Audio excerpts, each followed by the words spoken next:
கூட்டத்துடைய தலைவர் சண்முகம் அவர்களை, பங்கேற்றக்கூடிய திண்டுக்கல் மாவட்ட செயலாளர் தோழர் சாதிக்கலி அவர்களை,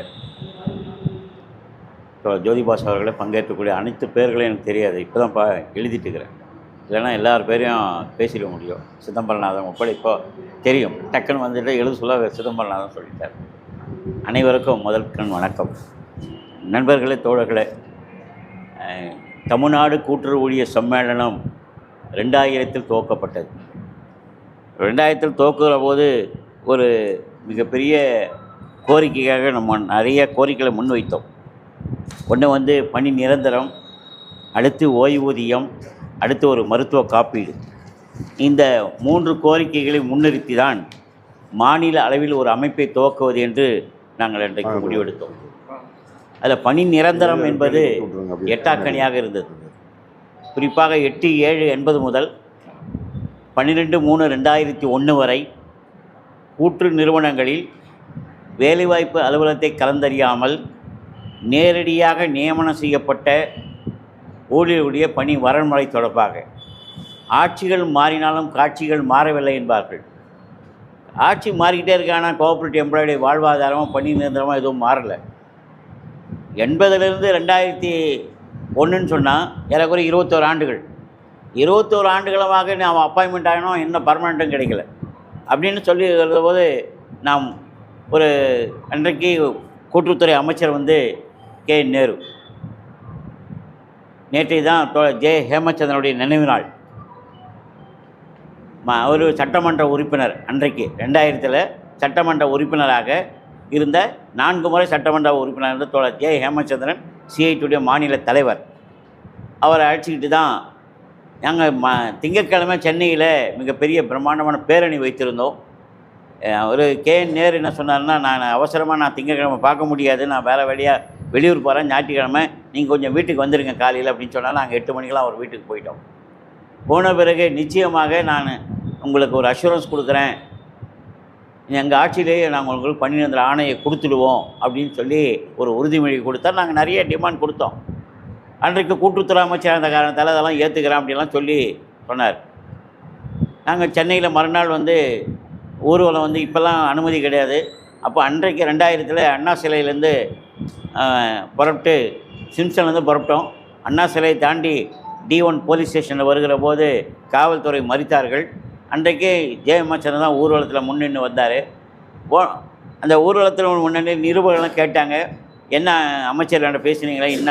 அப்போ அவர் இந்த அஷூரன்ஸ் எல்லாம் சொல்லிட்டார். அமைச்சர் என்ன வாக்குறுதி கொடுத்தார் என்றதெல்லாம் சொன்னார். அடுத்து நமக்கு ஒரு அரசாணை என்பது கிடைக்கணும். ஆனால் ஏற்கனவே வேலைவாய்ப்பு அலுவலகத்தில் பதிவு செய்த காத்திருப்போர் பட்டியல் ஏராளமாக இருக்குது.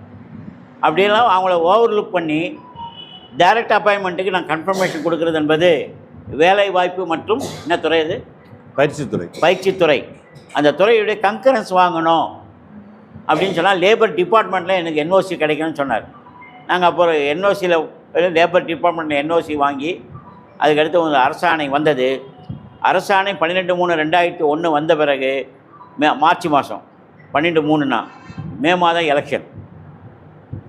மே மாதம் எலெக்ஷன் முடிஞ்சு ஆட்சி மாற்றம் ஏற்பட்டுச்சு. உடனே என்ன பண்ணாங்கன்னா, ஏறக்குறைய 47,000 பேர் நினைக்கிறேன் இர்ரெகுலர் அப்பாயின்மெண்ட். எல்லோரையும் 3 மாதம் நோட்டீஸ் கொடுத்து 3 மாதம் அமௌண்ட்டை செக்காக அந்தந்த சொசைட்டிகளை எம்ப்ளாய்க்கு டைரெக்டாக ரிஜிஸ்டர் போஸ்ட் மூலிமா அனுப்பிச்சு வேலையிலிருந்து பணி நீக்கம் செய்யப்படுவார்கள் என்று அறிவித்தார்கள். ஆனால் அறிவித்த போது ஒன்று ஆளுங்கட்சி சங்கம், ஆளுங்கட்சியை எதிர்த்து போராட முடியாது. இன்னொன்று எதிர்கட்சி சங்கம். எதிர்கட்சி சங்கம்னா நாங்கள் எங்களுக்கு ஓட்டு போடல, நான் ஏன் வழக்கு போடணுன்னு சொன்னாங்க. நான் ஒரு எம்ப்ளாயிஸ் கோஆப்ரேட்டிவ் சொசைட்டி ஸ்டாஃப், நான் பர்மனெண்ட் எம்ப்ளாயி, த்ரூ எம்ப்ளாய்மெண்ட் மூலம் தான் வந்தேன், நான் இர்ரெகுலர் கிடையாது. ஆனாலும் சங்கத்துடைய பொதுச் செயலாளர் அன்றைக்கு என்ற அடிப்படையில் அப்போ எஸ்மா டெஸ்மா சட்டம் இருந்தது. ஏன்னா நம்ம முதலமைச்சரை எதிர்த்து வழக்கு போட்டோம்னா உடனே எஸ்மாவில் அரெஸ்ட் பண்ணிவிடுவாங்க, இல்லைன்னா எஸ்மாவில் வெளியேற்றிடுவாங்க, அவ்வளோதான், முடிஞ்சு போச்சு. இருந்தாலும் பரவாயில்ல, நாங்கள் கிருஷ்ணமூர்த்தி வர்சஸ் தமிழ்நாடு கவர்மெண்ட் அப்படின்ற மாதிரி தான் நாங்கள் வழக்கு தொடுத்தோம். ஏறக்குறைய 3 ஆண்டுகள் வழக்கு நடந்தது. பணி நீக்கம் உத்தரவு செல்லாது என்று நீதிமன்றம் அறிவித்தது. நோட்டீஸ் கொடுத்தவங்க வாங்கினவங்க சில பேரெல்லாம் பயந்து ரிசைன் பண்ணிட்டு போனவங்களும் உண்டு. பல பேருக்கு நெருக்கடி நிறைய கொடுத்தாங்க டிபார்ட்மெண்ட்டு. நாங்கள் காலைல கூட இங்கே வர சொல்ல உங்கள் மாவட்டத்தில் இப்போ வில்வசேகரன் தான் ஜெயராந்தர் கார்த்திகேயனா வில்வசேகரனை பற்றி காலையில் கேட்டாங்க. அது மாதிரி நெருக்கடி கொடுத்தாங்க. ஆனால் நம்ம என்ன பண்ணோன்னா இந்த 8/7 என்பதுக்கு முதல்ல நீதிமன்ற தீர்ப்பு கிடைச்ச பிறகு நம்ம புறவாசல் வழியாக பணியமர்த்தப்பட்ட ஒரு பேக்டோர் என்ட்ரிஸ் அப்படி தான் சொன்னோம். புறவாசல் வழியாக வந்தவர்கள் புறவாசல் வழியாக செல்ல வேண்டும். அதான் அன்றைக்கி நம்ம பேப்பரில் ஹெட்லைன். ஆனால் இவங்க ஒரு புறவாசல் வழியாக இன்னொரு ஆணையை வெளியிட்டார்கள். அப்போ பிஎஸ்சிபி நிறைய பேர் பிஎஸ்சிபி இருந்தால 25 லட்சம் ரூபாய் ஒர்க்கிங் கேபிட்டல் இருந்தால் 3 பேர், 50 லட்சம் தான் 5 பேர், 1 கோடி இருந்தால் 7 பேர். அதான் கேடஸ்டர் பணி நிலைத்திறன் என்பது 1 கோடிக்கு 7 பேர். 131 ஜியோ இருக்குன்னு நினைக்கிறேன் பிஎஸ்சிபியில். வந்துட்டிங்களா எல்லாரும் தெரியாது. 131 அந்த ஜியோ இதுதான். அதில் 1 கோடிக்கு 1 மேக்ஸிமம் எம்ப்ளாயே 1 கோடிக்கு 1 ஊழியர் தான். அதே மாதிரி employee society, urban bank, ration ஷாப்பில் இருக்கிறவங்களுக்கெல்லாம் no packer will be appointed. அதுக்கடுத்து அப்ரைசர் கிடையாது, வாட்ச்மேன் கிடையாது, எல்லாம் அவுட் சோர்சிங் அப்படின்னு ஒரு பேக்டோர் வழியாக ஒரு உத்தரவு போட்டாங்க. அந்த பேக்டோர் என்ட்ரியாக அந்த உத்தரவு போட்ட பிறகு அதையும் சேலஞ்ச் பண்ணி அதுவும் அந்த வழக்கு போட்டேன். நீதிமன்றம் 5 ஆண்டுகள் ஏறக்குறைய 3 வருஷம் முடிஞ்சு வச்சு அடுத்த 2 வருஷம் அவங்க போட்ட ஒவ்வொருத்தரும் பிஎஸ்சிபிக்கு தனியான ஒரு உத்தரவு, எம்ப்ளாயி சொசைட்டிக்கு தனியான உத்தரவு, அர்பன் பேங்க்குக்கு தனியான உத்தரவு, இப்படி எல்லா வகை சங்கங்களுக்கு தனித்தனியாக உத்தரவு வருகிற போது அது ரிஜிஸ்டர் பதிவாளர் அலுவலகத்துக்கு போகிறதுக்கு முன்னாடி நம்ம கைப்பற்றிட்டோம். நீதிமன்றத்துக்கு போனோம், நீதிமன்றத்தில் வழக்கு தொடுத்தோம். அது 2006 வரை நீதிமன்றத்திலிருந்து எல்லாமே கோஷ் செய்யப்பட்டது. அந்த ஆட்சியாளர்களை ஒன்றும் பண்ண முடியல. 5 ஆண்டுகளை இவர்களுக்கு வெளியேற்ற வேண்டும் துடித்த அரசுக்கு ஒரு சமட்டியான அடி கிடச்சிது. ஆனால் நம்ம அதிர்ஷ்டம் என்ன பார்த்திங்கன்னா 2006 மீண்டும் எலெக்ஷன். நம்ம 2001 5 வருஷம் கோர்ட்டு படி ஏறணும். ஆனால் அதில் பாதிக்கப்பட்டது நிறைய, எனக்கு பாதிப்பு நிறைய கிடச்சிதுன்னு வச்சுங்களேன். ஆனால் 5 ஆண்டுகளும் இந்த சங்கங்கள் எதுவும் செய்யவில்லை. ஆளுங்கட்சியாக இருந்தாலும் சரி, எதிர்கட்சியாக இருந்தாலும் சரி, இன்னும் கேட்டால் மிகப்பெரிய அமைப்பு நாங்கள் தான் அப்படின்னு சொல்லிக்கிட்டு இருக்கக்கூடிய யார் கரூர்கார். அவரால் நேரில் போய் சந்தித்தேன். கரூர்காரன்னு போய் கேட்டேன், என்னங்க பண்ண முடியும் அப்படின்னு சொன்னார ஒழிய அவங்களாம் வழக்கு தொடுக்கலை. நாங்கள் வழக்கு தொடுத்தோம். அந்த அளவில் அந்த கவர்மெண்ட்டை ஒரு பின்னுக்கு தள்ள வச்சோம். அடுத்து திரும்பவும் திராவிட முன்னேற்ற கழக ஆட்சி திரும்ப வந்தது. அப்போது அதுக்கடுத்து சீஃப் மினிஸ்டர் அப்போ கலைஞர் தான். பதிவேற்ற உடனே கோபாலபுரத்தில் அன்றைய சிஐடி நம்ம தமிழ்நாடு கூட்டுறவு சம்மேளனத்தில் தலைவர் இருந்த PM குமார், TK ரங்கராஜன் அப்போ நாடாளுமன்ற உறுப்பினர், அடுத்து இப்போ இருக்கக்கூடிய மாநில தலைவர், அப்போ மாநில பொதுச்செயலாளர் சவுந்தரராஜன், எல்லாமே குழுவாக போய் ஒவ்வொரு டிபார்ட்மெண்ட்டில் இருக்கக்கூடிய குறைபாடுகள் அதை நிவர்த்தி செய்வதற்கான மனு கொடுத்தோம். அதில் கோஆப்ரேட்டிவ் எம்ப்ளாயிஸ் கொடுத்தது 3 இஷ்யூ தான். பணி நிரந்தரம், ஓய்வூதியம், மருத்துவ காப்பீடு, இதுதான் கொடுத்தோம். அப்பவும் 3 இஷ்யூ தவிர நாங்கள் எதுவும் கொடுக்கல. என்ன ஆச்சு, நான் தான் ஆர்டரே போட்டேனே அப்படின்னு சொன்னார். இல்லைங்க, நீங்கள் போட்ட ஆர்டரு 12/3/2001 போட்டது 2006 வரைக்கும் கோர்ட்லேயே இருந்துச்சு. இப்போ கோர்ட்லேருந்து தீர்ப்பு வந்துருக்குது, அதை அமுல்படுத்தணும். இப்போ நீங்கள் நம்முடைய லேபர் மினிஸ்டர் முன்னால் ஏடிஎம் காட்சியில் யாரும் தெரியல, யார் லேபர் மினிஸ்டர் ராகவானந்தோடைய மகன் தான் விடுதலை. இந்த ஆட்சி வந்தவுடனே அவர் கவர்மெண்ட் பீடரை யாரை போடுவாங்கன்னா விடுதலை தான் போடுவாங்க. விடுதலையை கூப்பிட்டாரு. என்ன இந்த கோஆப்ரேட்டிவ் எம்ப்ளாயிஸுடைய பணி நிரந்தரம் சம்மந்தமாக திரும்ப நீதிமன்றம்லாம் இப்படிலாம் கொடுத்துருக்கு, என்னென்னு கிளாரிஃபிகேஷன் கொடுங்க அப்படின்னு சொல்லி சொன்னார். அவர் ஒரு டிராஃப்ட் ரெடி பண்ணி கொடுத்தாரு. அதுக்கடுத்து தான் நம்முடைய SLC புக்கு சர்டிஃபிகேட்லாம், அதுக்கடுத்து age proof certificate, cooperative training படிச்சிருக்கிறீங்களா இல்லையா அப்படிலாம் சொல்லி நம்ம ஒரு 22,000 பேர் 27,000 பேரில் ஒரு ரெகுலைஸ் பண்ணாங்க. பணம் கொடுத்தவெல்லாம் சீனியர் ஆகிட்டான், பணம் கொடுக்காதவெல்லாம் பின்னால் இருந்துட்டாங்க. இன்னி வரைக்கும் 5,313 பேர் தொங்கல் இருக்கிறாங்க. இப்போது பாதி பேர் பணம் கொடுத்து அடி முடிச்சு முன்னாடி போயிட்டாங்க. ஆனால் நம்மளால் சர்டிஃபிகேட் கொடுக்க முடியாதவங்க, பின்தங்கி போனவங்க, சீனியர் ஜூனியர் ஆகிட்டாங்க. அதான் நிலைமை. அதில் ஒரு பெரிய உத்தரவு என்பது எல்லாரும் முழுமையாக பெற முடியவில்லை என்ற வருத்தம் எங்களுக்கு இருந்தது. ஆனாலும் ஒரு 80% ஊழியர்கள் பணி நிரந்தரம் வாங்கிட்டாங்க. அதில் இப்போ திரும்ப நீதிமன்றத்தில் வழக்கெல்லாம் போச்சு. அது யார், Umarani Umarani versus Tamil Nadu government case தான் ரெஃபர் பண்ணுவாங்க. எல்லாத்துலேயும் உமாராணி கேஸஸ் தான். நீங்கள் 2 வாரத்துக்கு முன்னே ஜட்ஜ்மெண்ட் ஒன்று வந்துடுச்சு சுப்ரீம் கோர்ட்டில், 2 வாரத்துக்கு முன்னே. இனிமேல் வந்து உமாராணி கேஸை நீங்கள் வந்து ரெஃபர் பண்ணக்கூடாது. எந்த ரெகுலரைசேஷன், அதாவது பணி நிரந்தரத்துக்கு உமாராணி கேஸை நீங்கள் பண்ணக்கூடாது. நீ அப்பாயின்மெண்ட் பண்ண சொல்லவே ஏஜ் பார்க்கணும், அப்பாயின்மெண்ட் ஆக சொல்லவே உனக்கு குவாலிஃபிகேஷன் இருக்குதான்னு பார்க்கணும், அப்பாயின்மெண்ட் இருக்கிற போதே நீ கோஆப்ரேட்டிவ் ட்ரைனிங் இருக்கான்னு பார்க்கணும். அவர் 20 வருஷம் 10 வருஷம் வேலை செஞ்ச பிறகு இப்போது நீங்கள் அதெல்லாம் வெரிஃபை பண்ணக்கூடாது. உமாராணி கேஸை ஜட்ஜ்மெண்ட்டை நீங்கள் ரெஃபர் பண்ண தப்பு அப்படின்னு உச்சநீதிமன்றம் 2 வாரத்துக்கு முன்னே ரத்து செய்து இருக்கிறது. ஆனால் நம்ம 80 அப்பாயின்மெண்ட் ஆனவங்களாம் இப்போ வேலை செய்ய முடியாது, எல்லாம் ரிட்டையர்ட் ஆகிட்டாங்க, மேக்ஸிமம் ரிட்டையர்ட். இப்போ இந்த ஆட்சி வந்த பிறகு எவ்வளோ பேர் கணக்கு இருக்காங்கன்னு எடுத்தோம். 5513 பேர். இப்போ இவங்க வந்து ஆட்சிக்கு வந்து 3 வருஷம் ஆகிப்போச்சு. 5513 பேரில் இப்போ ஒரு 3000 பேர் ரிட்டையர்ட் ஆகிட்டு இருப்பாங்க, ஒரு 2000 பேர் தான் இருப்பாங்க. ஆனால் நம்ம ஒரு வழக்கு போட்டு வைத்திருந்தோம். அதாவது இர்ரெகுலர் எம்ப்ளாயீஸுக்கு ப்ரொமோஷன் மட்டும்தான் இல்லை, இர்ரெகுலர் எம்ப்ளாயீஸுக்கு ப்ரொமோஷன் இல்லை, அடுத்து வாரிசுக்கு வேலை வாய்ப்பு இல்லை, 2 மட்டும்தான். இப்போது வாரிசுக்கு வேலை என்பது உச்சநீதிமன்றத்தில் இருப்பதனால அதை நிறுத்தி வச்சுட்டாங்க. ஆனால் இர்ரெகுலர் அப்பாயின்மெண்ட்டாக இருந்தாலும் என்ன, அதுக்கடுத்து நமக்கு எஸ்ஆர்பி டிஆர்பியெல்லாம் வந்துருச்சு. எஸ்ஆர்பி டிஆர்பி வந்த பிறகு எல்லாரையும் கன்ஃபார்ம் பண்ண போயிட்டாங்க. புதுசாக வரவங்களாம் சீனியர் ஆகிட்டே இருக்காங்க. நம்ம 20 வருஷம் 30 வருஷம் வேலை செஞ்சவங்க எந்த ப்ரொமோஷன் இல்லாமல் அசிஸ்டண்ட்டுனா அசிஸ்டண்ட்டாகவே இருந்தோம், சேல்ஸ்மேனாகவே இருந்தோம் கடைசி வரைக்கும். ஆனால் இப்போ இந்த 22/4/2021 ஜட்ஜ்மெண்ட்டை வச்சு அந்த ஜட்ஜ்மெண்ட்டுடைய தேதியை வைத்து கொண்டு நீங்கள் சீனியாரிட்டி கொடுத்து அதில் பதவி உயர்வு வழங்கலாமல் இன்னும் இப்போ ஒரு உத்தரவு போட்டிருக்கிறாங்க. அது கூட மாநிலம் முழுவதும் முழுமையாக அமுல்படுத்தப்படவில்லை என்பது தான் நமக்கு கிடைக்கிற தகவல்கள். ஆக ஒரு பணி நிலத்தில் ஒரு பெரிய ஃபைட்டை நம்ம நடத்தியிருக்கிறோம். அடுத்து மருத்துவ காப்பீடு. ஏற்கனவே நமக்கு இருந்த மெடிக்கல் ஸ்கீம் 50 ரூபா, 100 ரூபா, 300 ரூபா வரைக்கும் அதிகமாக வாங்கியிருப்பேன்னு நினைக்கிறேன். அதுக்கு மேலே எனக்கு தெரியல. ஆனால் அந்த மெடிக்கல்லாம் நமக்கெல்லாம் பெனிஃபிட்டே கிடையாது. அலோன்ஸ் வாங்குறதுல என்ன ஆகிட போகுது இப்போ விற்கிற மருந்து விலைக்கு. ஆனால் இது என்னாச்சுன்னா அடுத்து இப்போ ஒரு கவர்மெண்ட் சென்ட்ரல் கவர்மெண்ட் இதை டிஎன்எஸ்சி பேங்கோட மர்ஜ் பண்ணி ஒரு மெடிக்கல் ஸ்கீமை கொண்டு வந்திருக்கிறாங்க. ஆனால் கொரோனா காலத்தில் கூட அது நமக்கு பயன் பெறவில்லை என்பது தான். எந்தெந்த மருத்துவமனையில் எந்தெந்த மருந்து நோய்க்கான சிகிச்சை கொடுப்போம் என்று சொன்னதெல்லாம் அமுல்படுத்தப்படவில்லை. அதனால் மருத்துவ காப்பீடு முழுமையாக நமக்கு கிடைக்கல. அதை வந்து நம்ம திருத்தி எல்லா மருத்துவமனைகளிலும் அரசு ஊழியருக்கு உள்ளது போல் நம்ம மருத்துவ காப்பீடு திட்டத்தை விரிவுபடுத்த வேண்டும் என்பது மீண்டும் தொடர்ந்து கோரிக்கை வைத்திருக்கிறோம். அதே போன்று இப்போது கருணை ஓய்வூதியம் நமக்கு என்னென்னா, நான் இப்போ காலையில் கேட்டு போகிறதோட சில பேர் பிஎஃப் எங்கெங்க கட்டி வச்சுருக்கோன்னா நாங்களே தான் ஆஃபீஸில் வச்சுருந்தோம், சென்ட்ரல் பேங்க்கில் வச்சுருந்தாங்க. 23 சென்ட்ரல் பேங்க்லேயும், தமிழ்நாட்டில் 23 சென்ட்ரல் பேங்க், 23 சென்ட்ரல் பேங்க்லேயும் பணம் கட்டினவங்க தான் உண்டு.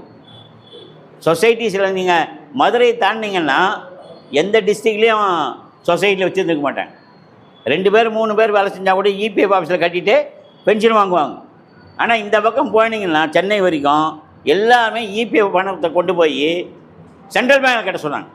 சென்ட்ரல் பேங்கில் கட்டினு எந்த உத்தரவுலையும் இல்லையாங்க. இந்த சூப்பர்வைசர் வருவாங்க, நம்ம பேங்க் லோன் போடுவோம், பேங்க் லோன் வந்தோடனே எல்லாத்தையும் கட்டுன்னு நம்ம மிரட்டுவார், நம்ம கட்டிடுவோம். என்ன இன்ட்ரெஸ்ட் கொடுத்தாங்க? எஸ்பிஐ அக்கௌண்ட் இன்ட்ரெஸ்ட் தானங்க கொடுத்தாங்க, பிஎஃப் இன்ட்ரெஸ்ட் கூட கொடுக்கல. வெறும் எஸ்பிஐ அக்கௌண்ட்டுடைய இன்ட்ரெஸ்ட் தான் நம்ம பிஎஃப் பணத்தை கொடுத்தாங்க.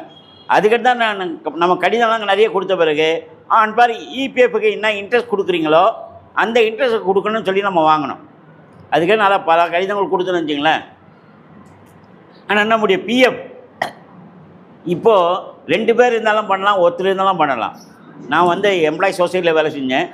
குறைஞ்சபட்சம் நாங்கள் எங்களுடைய ஊழியருடைய மொத்த டோட்டல் எண்ணிக்கையே 3 தாங்க. நாங்கள் 3 பேரையும் எங்களுடைய பிஎஃப்பை கொண்டு போய் பிஎஃப் ஆஃபீஸில் கட்டணும். இன்றைக்கி நான் 2042 ரூபா பென்ஷன் வாங்குகிறேன். எந்த சொசைட்டிலும் ஒரு ஆள் தான் கூட பண்ண முடியும். ஆனால் நம்ம பிஎஸ்சிபியில் ஸ்டோரில் ஒரு 10 பேர் 5 பேர் 8 பேர் இருப்பாங்க, யாரும் கொண்டு போய் பிஎஃப்பை கட்டலை. அது சாதகமாகி போச்சு. இன்னொரு காரணம் என்னென்னா, இந்த பென்ஷன் கமிட்டிக்கு தோழர் எனக்கு கொடுத்த இந்த பண்டல் பார்த்துட்டீங்களா, இதான் சக்தி சரவணன் தலைமையில் போடப்பட்ட குழு. வருங்கால வைப்பு நிதி பென்ஷன் கிடைக்கலன்ன போது தொடக்க வேளாண் கூட்டு சங்க ஊழியர்களுக்காக ஒரு ஓய்வூதிய கமிட்டி அமைப்பது என்று அரசாங்கம் முடிவெடுத்த போது சக்தி சரவணன் தலைமையில் தான், டிஎன்எஸ்சி பேங்கோட எம்டி, அவர் தலைமையில் தான் ஒரு கமிட்டி போட்டாங்க. அவர் 97 பக்கம் அறிக்கை கொடுத்தார். அந்த காப்பி. நானும் அந்த கமிட்டியில் இருந்ததால் எல்லாமே எங்களால் வாங்க முடிஞ்சுது. அதில் என்ன சொன்னாங்கன்னா, பிஎஸ்சிபிலாம் வெய்வர் வருகிற போது தான் சம்பளமே எடுப்பீங்க. என்னென்னா ஸ்டாம்ப் போட்டு சம்பளத்தை என்ன பண்ணுவீங்க, எஸ்பிஐ அக்கௌண்ட்டில் ட்ரான்ஸ்ஃபர் பண்ணிடுவீங்க. ஆனால் பிஎஃப் ஆஃபீஸில் 6 மாதம் பணம் கட்டலைன்னு நீங்கள் நோட்டீஸ் கொடுத்துருவான். 2500 பிஎஸ்சிபி லாஸ் ஆகியால் எங்களால் பிஎஃப் கட்ட முடியலன்னு ஒரு வாதம் வச்சார். இல்லைங்க, அப்படி நாங்கள் தான் கட்டுறோம் இல்லைங்க, டிஎன்எஸ்சி பேங்க்லேருந்து அமௌண்ட்டு ட்ரான்ஸ்ஃபர் பண்ண வேண்டியதானே, சென்ட்ரல் பேங்க்லேருந்து அமௌண்ட்டு ட்ரான்ஸ்ஃபர் பண்ணுறது தானே பிஎஃப்க்கு, அவங்களுக்கு 10 பைசா பென்ஷன் கிடையாது, என்ன பண்ண போகிறீங்க அப்படின்லாம் நம்ம பேசின பிறகு தான் இப்படியெல்லாம் இருந்திருக்கு. 2 பேர் இருந்தால் கூட கட்டலாம், நாங்கள் அதிகாரிக்கே தெரியுது. அப்படியெல்லாம் வாங்கிட்டோம். ஒரு இபிஎஃப்பில் பென்ஷன் கிடையாது இப்போ. ஆனால் நம்மளை அடக்கி ஆண்டு கொண்டிருக்கக்கூடிய நம்மளாம் primers, district level societies, state level societies. இப்போ நீங்கள் மத்திய கூட்டுறவங்களுடைய வருங்கால வைப்பு நிதி அந்த ஊழியர்கள் எங்கே வைக்கிறாங்க? யாராவது சென்ட்ரல் பேங்க் வச்சுருக்காங்கன்னு கேட்டு பாருங்கள். எந்த சென்ட்ரல் பேங்க்லேயும் அவங்களுடைய பிஎஃப் ஆஃபீஸில் கட்டாமல் அவங்க வச்சிடல கையில், எல்லாத்தையும் அவங்க கட்டிட்டாங்க. யார்? சென்ட்ரல் பேங்க் எம்ப்ளாயீஸு அவங்களுடைய பிஎஃப் கொண்டு போய் பிஎஃப் ஆஃபீஸில் கட்டிட்டாங்க. SLDB, state LD bank, state LD bank இப்போ தான் ஊரக வளர்ச்சி வங்கின்னு பேர் மாறி போச்சுல்ல, அப்போல்லாம் நிலவள வங்கி தானே. அந்த ஊரக வளர்ச்சி வங்கியுடைய ஊழியர்களுக்கு அவருடைய வருங்கால வைப்பு நிதி ஆணையத்தில் செலுத்தப்பட்டிருக்கிறது. அதே போன்று டிஎன்எஸ்சி பேங்க், தமிழ்நாடு மாநில கூட்டுறவங்களுடைய பணமாக அவங்க தனியாக இன்வெஸ்ட் பண்ணிட்டாங்க. அப்போ 3 அமைப்பு தான் பிரதானமாக இருந்தது. அதே மாதிரி ஹவுசிங் ஃபெடரேஷனும் அப்படி நான் ஆர்டியில் போட்டு இதெல்லாம் வாங்கி இப்படியெல்லாம் நீங்கள் தலைமைச் அலுவலகத்தில் இருக்கிறவங்க மட்டும் நீங்கள் பாதுகாத்துக்கிட்டீங்க, பிரைமரிஸ் எல்லாம் எங்களை ரோட்டில் விட்டுட்டீங்க, இப்படி தான் நம்ம கொஞ்சம் பேசணும்னு நினச்சிக்கலாம். அப்படியெல்லாம் அப்படி பண்ண பிறகு என்ன பண்ணலாம் அப்படின்னு சொல்லி கமிட்டி அமைக்கப்பட்டது பிஎஸ்சிபிக்கு தான் அப்படின்னு சொன்னார். ஏதாவது ஒன்று நீங்கள் முடிவு பண்ணுங்கள் சார் அப்படின்னு சொல்லுறது. ஒரு பெரிய ஸ்கீம் ஒன்று கொடுத்தாரு. அதில் எப்படியெல்லாம் வட்டி கால்குலேட் பண்ணணும், எவ்வளோ ரூபா கட்டணும், அப்படியெல்லாம் கணக்கு போட்டார். ஆனால் இது பிஎஸ்சிபிக்கு. மத்திய கூட்டுறவு ஊழியர்களுக்கு 2010 ஒரு கருணை ஓய்வூதியம் கொடுத்தாங்க. அது எவ்வளோன்னு சொன்னால் 2500 ரூபா. அந்த ஜீவோ இருக்குது என்னென்ன 2500 ரூபா. அதாவது 20/9/2010 கொடுத்தாங்க. இன்றைக்கி 13 வருஷம் ஆயிடுச்சுல்ல, 14 வருஷம் ஆகிடுச்சு. அவங்களா கூட சேர்ந்து தான் அர்பன் பேங்க், அவங்களுக்கு கிடைக்கல. ஆனால் சென்ட்ரல் பேங்கில் இருக்க எம்ப்ளாயிஸுக்கு மட்டும் 2500 ரூபா. அந்த 2500 ரூபா கூட எப்படி இருக்குன்னா, அன்றைக்கி வருங்கால வைப்பு நிதியில் பென்ஷன் வாங்கினீங்கன்னா 1500 ரூபா வரும். 1500 ரூபா பென்ஷன் வாங்குறாருன்னா அப்போ மொத்த பென்ஷன் எவ்வளோ இருக்குது? 2500 ரூபா. 1500 ரூபா மைனஸ் பண்ணிக்கிட்டு கருணை ஓய்வூதியமாக 1000 ரூபா கொடுத்து மொத்தம் டோட்டலாக 2500 ரூபா கணக்கு பண்ணேன். அப்புறம் அவங்க கூட சண்டை போடல, நாங்கள் கணக்கு பண்ணோம். ஏங்க அது சென்ட்ரல் கவர்மெண்ட் நாங்கள் கட்டின காசு, எங்களுக்கான காசில் நாங்கள் பிஎஃப் பென்ஷன் வாங்குகிறோம், நீ என்னப்பா இதிலேருந்து நீ கொடுக்க வேண்டிய கருணை தொகை ஓய்வூதியத்தில் இதை பிடிச்சிக்கிட்டா என்ன நியாயம் இருக்குது அப்படின்னு நம்ம சண்டை போட்டோம். இப்போ கருணை ஓய்வூதியம் வேறு, வருங்கால வைப்பு நிதி ஊதியம் வேறு அப்படின்னு சொல்லி 2ஆக பிரித்து தனித்தனியாக இப்போ 5500 ரூபாய் மத்திய கூட்டுறவு ஊழியர்களுக்கு பென்ஷன் வழங்கப்படுகிறது. அதாவது 500 ரூபா அப்படியே இன்க்ரீஸ் பண்ணி வந்துட்டாங்க. அவங்க சொன்னது என்னென்னா, மத்திய கூட்டுறவுடைய லாபத்தில் இருக்கிறது. 23 மத்திய கூட்டுறவுகள் எத்தனை லாபம் இருக்குது? எனக்கு தெரிஞ்ச அந்த கமிட்டியில் போட சொல்லவே 13 பேங்க் லாஸ் ஆன பேங்கெல்லாம் இருக்குல்ல, அந்த தொழிலாளிக்கும் கொடுக்குறீங்கல்ல. லாஸு ப்ராஃபிட் எல்லாம் கணக்கு பார்க்காம எல்லா ஊழியர்களுக்கும் பென்ஷன் தான் கொடுக்கணும் மொழி. அதுக்குன்னு ஒரு கார்பஸ் ஃபண்டை உருவாக்குவது. அப்போ நம்ம கேரளா போனோம், சுவாதிக்கு தொடரும், கேரளா போயிட்டு வந்தாலும் வச்சிங்களேன், அங்கே இருக்கக்கூடிய ஸ்கீமெல்லாம் பார்த்தோம். அந்த ஸ்கீமெல்லாம் கொண்டு வந்து கவர்மெண்ட்டில் கொடுத்தோம்.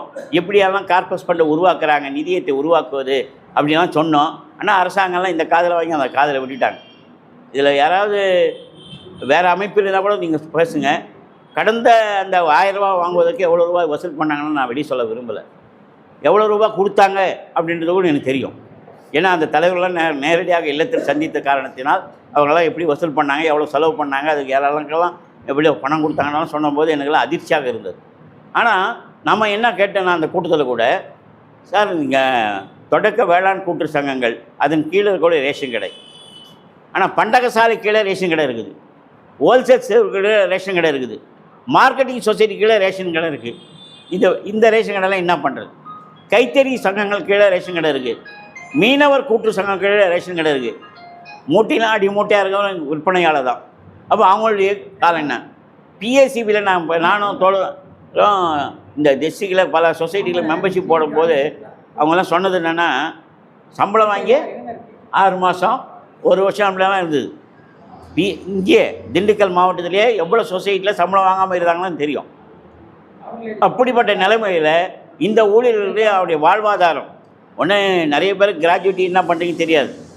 ஆனால் குரூப் கிராஜுவேட்டியில் சேர்த்தோம்னா, சப்போஸ் நம்ம மிடில் ஆஃப் டெத்து, நான் 58 வயசில் ரிட்டையர்ட் ஆகணும், 60 வயசில் ரிட்டையர்ட் ஆகணும்னு சொன்னால், நான் இடையில எனக்கு நோய்வாய்ப்பட்டு நான் இறந்துட்டேன்னா குரூப் கிராஜுவேட்டியில் எல்ஐசியில் கட்டியிருந்தோம்னா, நான் ரிட்டையர்ட் ஆக சொல்ல எனக்கு என்ன கிராஜுவேட்டி கிடைக்குமோ, பணிக்கூடை கிடைக்குமோ, அந்த அமௌண்ட் எல்ஐசின்னு வந்துடும். ஆனால் நம்ம யாராவது குரூப் கிராஜுவேட் கட்டி வச்சுருக்கோமா? அதுவும் அந்த பயனும் இல்லை. பிஎஃப்பும் கிடையாது, பென்ஷனும் கிடையாது, கிராஜுவேட்டியும் கிடையாது. ஆனால் நம்ம என்ன பண்ணணும், சட்டத்தில் பைலாவில் ஆஸ் பர் 1972 கிராஜுவேட்டி ஆக்ட்னு போட மாட்டோம் பைலா பண்ணோம். அப்போல்லாம் பிஎஸ்சிபிக்கு எவ்வளோங்க மேக்ஸிமம்? 3 லட்சமா? நீங்கள் பழைய பைலாலாம் எடுத்து பார்த்தீங்கன்னா தெரியும், 3 லட்ச ரூபா. இப்போ 20 லட்சம் கிராஜுவேட்டி. ஏன்னா சேலத்தில் நம்ம சண்முகம் நம்ம கோஆப்ரேஷன் செக்ரட்டரியாக இருந்தார். அதுக்கிட்ட தான் தலைமைச் செயலாளர்னா, நிறைய டிபார்ட்மெண்ட் மாறி மாறி அவருக்கு தலைமைச் செயலாளர் இருந்தால் இப்போ தான் ரிட்டையர்ட் ஆனான்னு வச்சிங்களேன். அவர் நம்ம கோஆப்ரேஷன் செக்ரட்டரியாக இருக்க சொல்ல சேலத்தில் இருக்கிற பைலாலெலாம் பார்த்தீங்கன்னா 3 லட்ச ரூபா. ஆனால் எல்ஐசியில் வர சொல்ல 10 லட்ச ரூபா வந்துடும். ஆனால் ஜேஆர் டிஆர் கொடுக்க மாட்டாங்க. நீ உங்கள் பைலாவில் 3 லட்சம் தான் அதே கொடுப்பேன் அப்படின்னு சொன்னாங்க.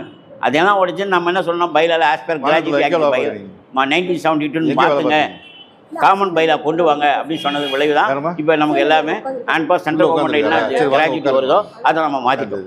ஆனால் இந்த பென்ஷனில் பேசுகிற போது எம்ப்ளாயிஸுடைய கான்ட்ரிபியூஷன் ஒன்றுன்னு சொன்னாங்க. நம்ம என்ன சொன்னோம்னா, கார்பஸ் ஃபண்டு உருவாக்குற போது ஒரு பிஎஸ்சிபியில் 2 பேர், ஒருத்தர் ரிட்டையர் ஆகிருந்தாங்கன்னா ஒருத்தருக்கு 2 லட்ச ரூபாயா எவ்வளோ கொடுத்தீங்கன்னு தெரியாது. 1 லட்சம் 2 லட்சம்னு சென்ட்ரல் பேங்க் ஃபண்டுக்கு ட்ரான்ஸ்ஃபர் பண்ணாங்க. நீங்கள் பண்ணியிருப்பீங்களே, சென்ட்ரல் பேங்க்குக்கு கார்பஸ் ஃபண்டை கொடுத்தீங்கல்ல. முதல்ல லாபத்தில் செயல்படுற சங்கம், லாபத்தில் செயல்படக்கூடிய சங்கம் வந்து கொஞ்சம் கார்பஸ் ஃபண்டை கிரியேட் பண்ணோம். சில சங்கங்களில் நான் கூட கேட்டிருந்தோம் அவரை, ஒரு 11 மாதம் நீங்களே கொடுத்தீங்க. நீங்களே கொடுத்தீங்க பிஎஸ்சிபியில். அப்போ நம்மலாம் சொன்னோம், இது பிஎஸ்சிபிலேருந்து டேரெக்டாக கொடுத்தா இது டேரெக்டாக எம்ப்ளாய்க்கும் போகாது. 6 மாதம் சம்பளம் கொடுப்பீங்க, 6 மாதம் சம்பளம் கொடுக்க மாட்டீங்க, எங்களுக்கே சம்பளம் இல்லாமல் நான் எப்படி பென்ஷன் கொடுக்குதுன்னு கேட்பீங்க. இதெல்லாம் பிரச்சனை வருங்க. இது சென்ட்ரலைஸ் பண்ணணும் அப்படின்னு சொல்லி தான் நம்ம டிஎன்எஸ்சி பேங்க்கில் மாற்றுறதுன்னு சொல்லி அந்த கார்பஸ் ஃபண்டே நம்ம டிஎன்எஸ்சி பேங்க்கில் மாற்றணும். எல்லா ஃபண்டும் டிஎன்எஸ்சி பேங்க்குக்கு போயிடணும். டிஎன்எஸ்சி பேங்க்லேருந்து இப்போது கொடுக்கணும் அப்படின்னு சொல்லி அது 11 மாதத்துக்கு கழித்து இப்போ கண்டினியூவாக கொடுத்துக்கிட்டு இருக்கிறாங்க. அதில் பிரேக் இல்லாமல் போய்கிட்டு இருக்கு. ஆனால் அதில் ஒரு இந்த நம்ம அந்த உத்தரவில் சொல்லப்பட்ட 2021 தேதி ஜிஓ 22/2/2021 ஜிஓ நம்பரை 22 தான். ஜிஓ நம்பரும் 22 தான். அந்த ஜிஓவில் என்ன சொல்லப்பட்டிருக்குன்னா, அவங்க நான் இதில் டாக்பியா யூனியன் வந்து சொல்லணும் கூடாதுன்னு நினைக்கிறேன். அவங்க வந்து கான்ஃபரன்ஸ் கால் தான் அட்டன் பண்ணாங்க. வரல அப்போ கொரோனா பீரியடு. நான் டிஎன்எஸ்சி பேங்க்கில் உள்ளே உட்காந்துருக்கோம். நாய் வாழை வெட்டி நாய்க்கு சூப் கொடுப்பீங்களா? நான் சொன்ன வார்த்தை அங்கே இருந்தவங்களுக்கெல்லாம் தெரியும். அது எப்படிங்க சரியாக இருக்கும்? இந்த அமௌண்ட்டெல்லாம் சரியாக இருக்காதுங்க அப்படின்னா, சென்ட்ரல் பேங்க்கில் என்ன கொடுக்குங்க அதை கொடுங்க. சென்ட்ரல் பேங்க்கில் டிஎன்எஸ்சி பேங்க்கில் எப்படி பென்ஷன் சொன்னால் அவங்களுக்கு இந்த கருணை ஓய்வூதியம் கிடையாது. ஏற்கனவே ஒரு நீதிமன்ற தீர்ப்பு என்பது இருக்குது. நீதிமன்ற தீர்ப்பில் என்ன சொல்லியிருக்காங்கன்னா, கடைசியாக வாங்கக்கூடிய சம்பளத்தில் 20% அவங்க பென்ஷன் வாங்குறாங்க. 20% வாங்கின பிறகு அவர் இறந்துட்டார்னா அவர் வாங்கியிருந்த பென்ஷனில் 20% அவங்க குடும்பத்துக்கு குடும்ப ஓய்வூதியம் கிடைக்கும். இப்போ வந்திருக்கக்கூடிய பதிவாளர் சுப்பையா, அவர் ஏற்கனவே நம்முடைய ஆவின் எம்டியாக இருந்தவர். சுனில் பாலிவால் ஐஏஎஸ், அவர் ஆவினில் எம்டியாக இருந்தார். அப்போது ககன் சிங் பேடி அவர் தான் பால்வாளைத்துறையுடைய செயலாளர். இவரெல்லாம் நாங்கள் பேசுகிற போது நான் ஆவினில் கொஞ்ச நாள் தலைவராக இருந்தேன். அந்த தலைவராக இருக்கிற போது ஆவின் எம்ப்ளாயீஸுக்காக நாங்கள் பென்ஷன், எங்களுடைய சிஐடியுடைய தலைவர் காசிநாதன், நான், அவரெல்லாம் சுனில் பாலிவால் தான் பேசணும். அப்போ சட்டமன்றத்தில் சொல்லுகிற போது அவங்களுக்கு அறிவிக்கப்பட்ட குடும்ப ஓய்வூதியம் இல்லாமல் வெறும் கருணை ஓய்வூதியமாக 3500 ரூபா சட்டமன்றத்தில் அறிவித்தார்கள். அப்போ அது அறிவிக்கிற போதே 100 கோடி ரூபா அரசாங்கம் கொடுத்துச்சு. சட்டமன்றத்தில் அறிவித்ததில் 100 கோடி ரூபா. ஆனால் அந்த படிக்கிற போது 110 படிப்பாங்கல்ல, முதலமைச்சர் 110 விதியின் கீழே 110வது விதியின் கீழே அறிவிப்புன்னு வருகிற போது அந்த குடும்ப ஓய்வூதிய வார்த்தையே இல்லை. அதில் என்னங்க நம்ம பேசுகிற போது குடும்ப ஓய்வூதியம் இருந்தது, இப்போ நம்ம இப்போ இல்லையேன்னு சொல்லுகிற போது தான் அந்த குடும்ப ஓய்வூதியத்தையும் அவர்கள் அப்போ ஒரு 6 மாதம் கழித்து அதுக்கு திருத்தி அதுக்கு ஆர்டர் வாங்கினா இப்போ குடும்ப ஓய்வூதியமும் அவர்கள் என்ன பென்ஷன் வாங்கினா இப்போ 5000 ரூபா வாங்குறாங்க. 5500. இப்போ இந்த கவர்மெண்ட் வந்த பிறகு கூட ஒரு 500 ரூபா ஏற்றிட்டோம். அவர் பேர் என்ன, நம்ம அமைச்சர் பால்வளத்துறை அமைச்சராக இருக்கார். இப்போ வந்து கண்ணப்பன் இருக்காரு. இல்லை நாசர் கன்னியாகுமரிக்கார் மனோ தங்கராஜ் அவரோட பேசி தான் ஒரு நம்ம 500 ரூபா இன்க்ரீஸ் பண்ணிட்டாங்க. அதுக்கடுத்து அவங்க இறந்து போகிற போது அந்த ஊழியர்கள் உண்மையிலேயே நான் எத்தனை பேர் நம்மலாம் கோஆப்ரேட்டிவ் எம்ப்ளாயி போய் டெத்து பார்க்குறேன்னு தெரியல. இறந்து போனால் கூட நம்ம போகிறதுக்கு வாய்ப்பு நம்ம தெரியாமல் போச்சு. இப்போ காலையில் ஒருத்தர் சொன்னார், என்ன அவர் பேர் என்ன, காலையில் என்ன ஆக்சிடென்ட் வந்து விட்டார், செந்தில் வர சொன்னார். அவர் ஒரு வழக்கு போட்டிருந்தார் இங்கே ஒரு கோஆப்ரேட்டிவ் எம்ப்ளாய்க்காக. அவர் கேஸ் வருகிற போது லேபர் கோர்ட்டில் மேனேஜ்மெண்ட் சைடில் சொன்னாங்களாம் அவர் நோ மோர் நான். இவருக்கு தெரியல செந்திலுக்கு, ஆனால் மேனேஜ்மெண்ட்டுக்கு தெரியுது. அந்த ஒரு கோஆப்ரேட்டிவ் எம்ப்ளாயி இறந்து போனதுன்னு நம்ம தெரியாமல் தான் நம்ம இருக்கிறோம்.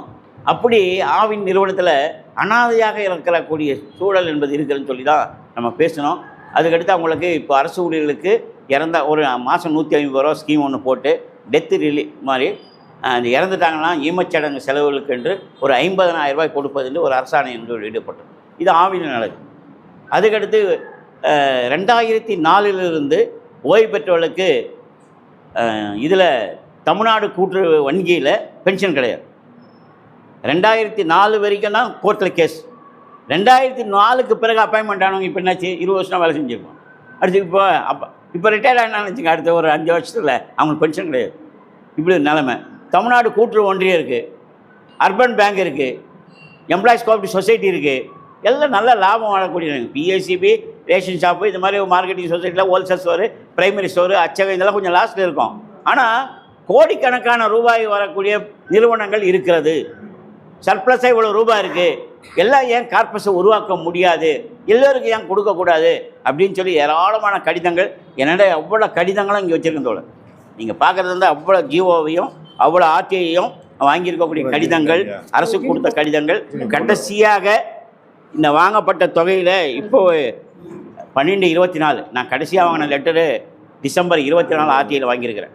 அது என்னென்னா அதுவும் சொல்லிடுறேன். இப்படி அரசாங்கத்துக்கும் முதலமைச்சரும் கொடுத்தோம். இந்த முதலமைச்சர் வந்த பிறகு ஒவ்வொரு ஆண்டும் அவருக்கு கடிதம் கொடுக்குற போது போனஸ் கடிதம் கொடுப்போம். போனஸ் கடிதம் சொல்லி பென்ஷனுக்கும் ஒரு கடிதம் கொடுப்போம். அது அமைச்சருடைய அலுவலகத்துக்கு போவோம். போன பிறகு ரிப்ளை கிடைக்கும், பரிசீலிக்கப்படுகிறது, பரிசீலனை உள்ளது, ஏதாவது ஒன்று சொல்லுவாங்க. ஏதாவது ஒன்று சொல்லுவாங்க. அப்படி தான் நம்ம ஓய்வூதியத்துக்கும் கருணை போனஸுக்கும் கொடுத்தாங்கன்னு வச்சிங்களேன். ஆனால் இந்த அரசாங்கத்தில் நம்ம கொஞ்சம் பேசணும். சுப்பையா சார், நான் ஏன் பேசுகிறேன்னா, ஐஏஎஸ் அவர் பதிவாளர், நீங்கள் பணி செஞ்ச துறை, நீங்கள் பணியாற்றிய அந்த துறையில் இருக்கக்கூடிய ஊழியர்களுக்கு கருணை ஓய்வூதியம் ஆவின் ஊழியர்களுக்கு வழங்குது. அதுவும் ஒரு கூட்டு அமைப்பு, அது ஒரு கூட்டு அமைப்பாக இருக்கிற போது அவங்களுக்கு கருணை ஓய்வூதியம் கிடைக்கு, நமக்கு ஏன் கிடைக்கக்கூடாது அப்படின்னு சொன்ன பிறகு, ஆமாம் நீங்கள் கேட்குறது கரெக்டு, நாங்கள் பர்சீவ் பண்ணுறோம், அதை ப்ராசஸ் பண்ணுறோம் அப்படின்னு போட்டது. நல்ல நமக்கு ஒரு செயலாளர் கிடைச்சார். இந்த காலத்தில் நமக்கு ஒரு செயலாளர் கிடைச்சார். ஏன்னா கொரோனா பீரியடில் தான் ராதாகிருஷ்ணன் சார் வந்து மருத்துவத்துறைக்கு போனார்.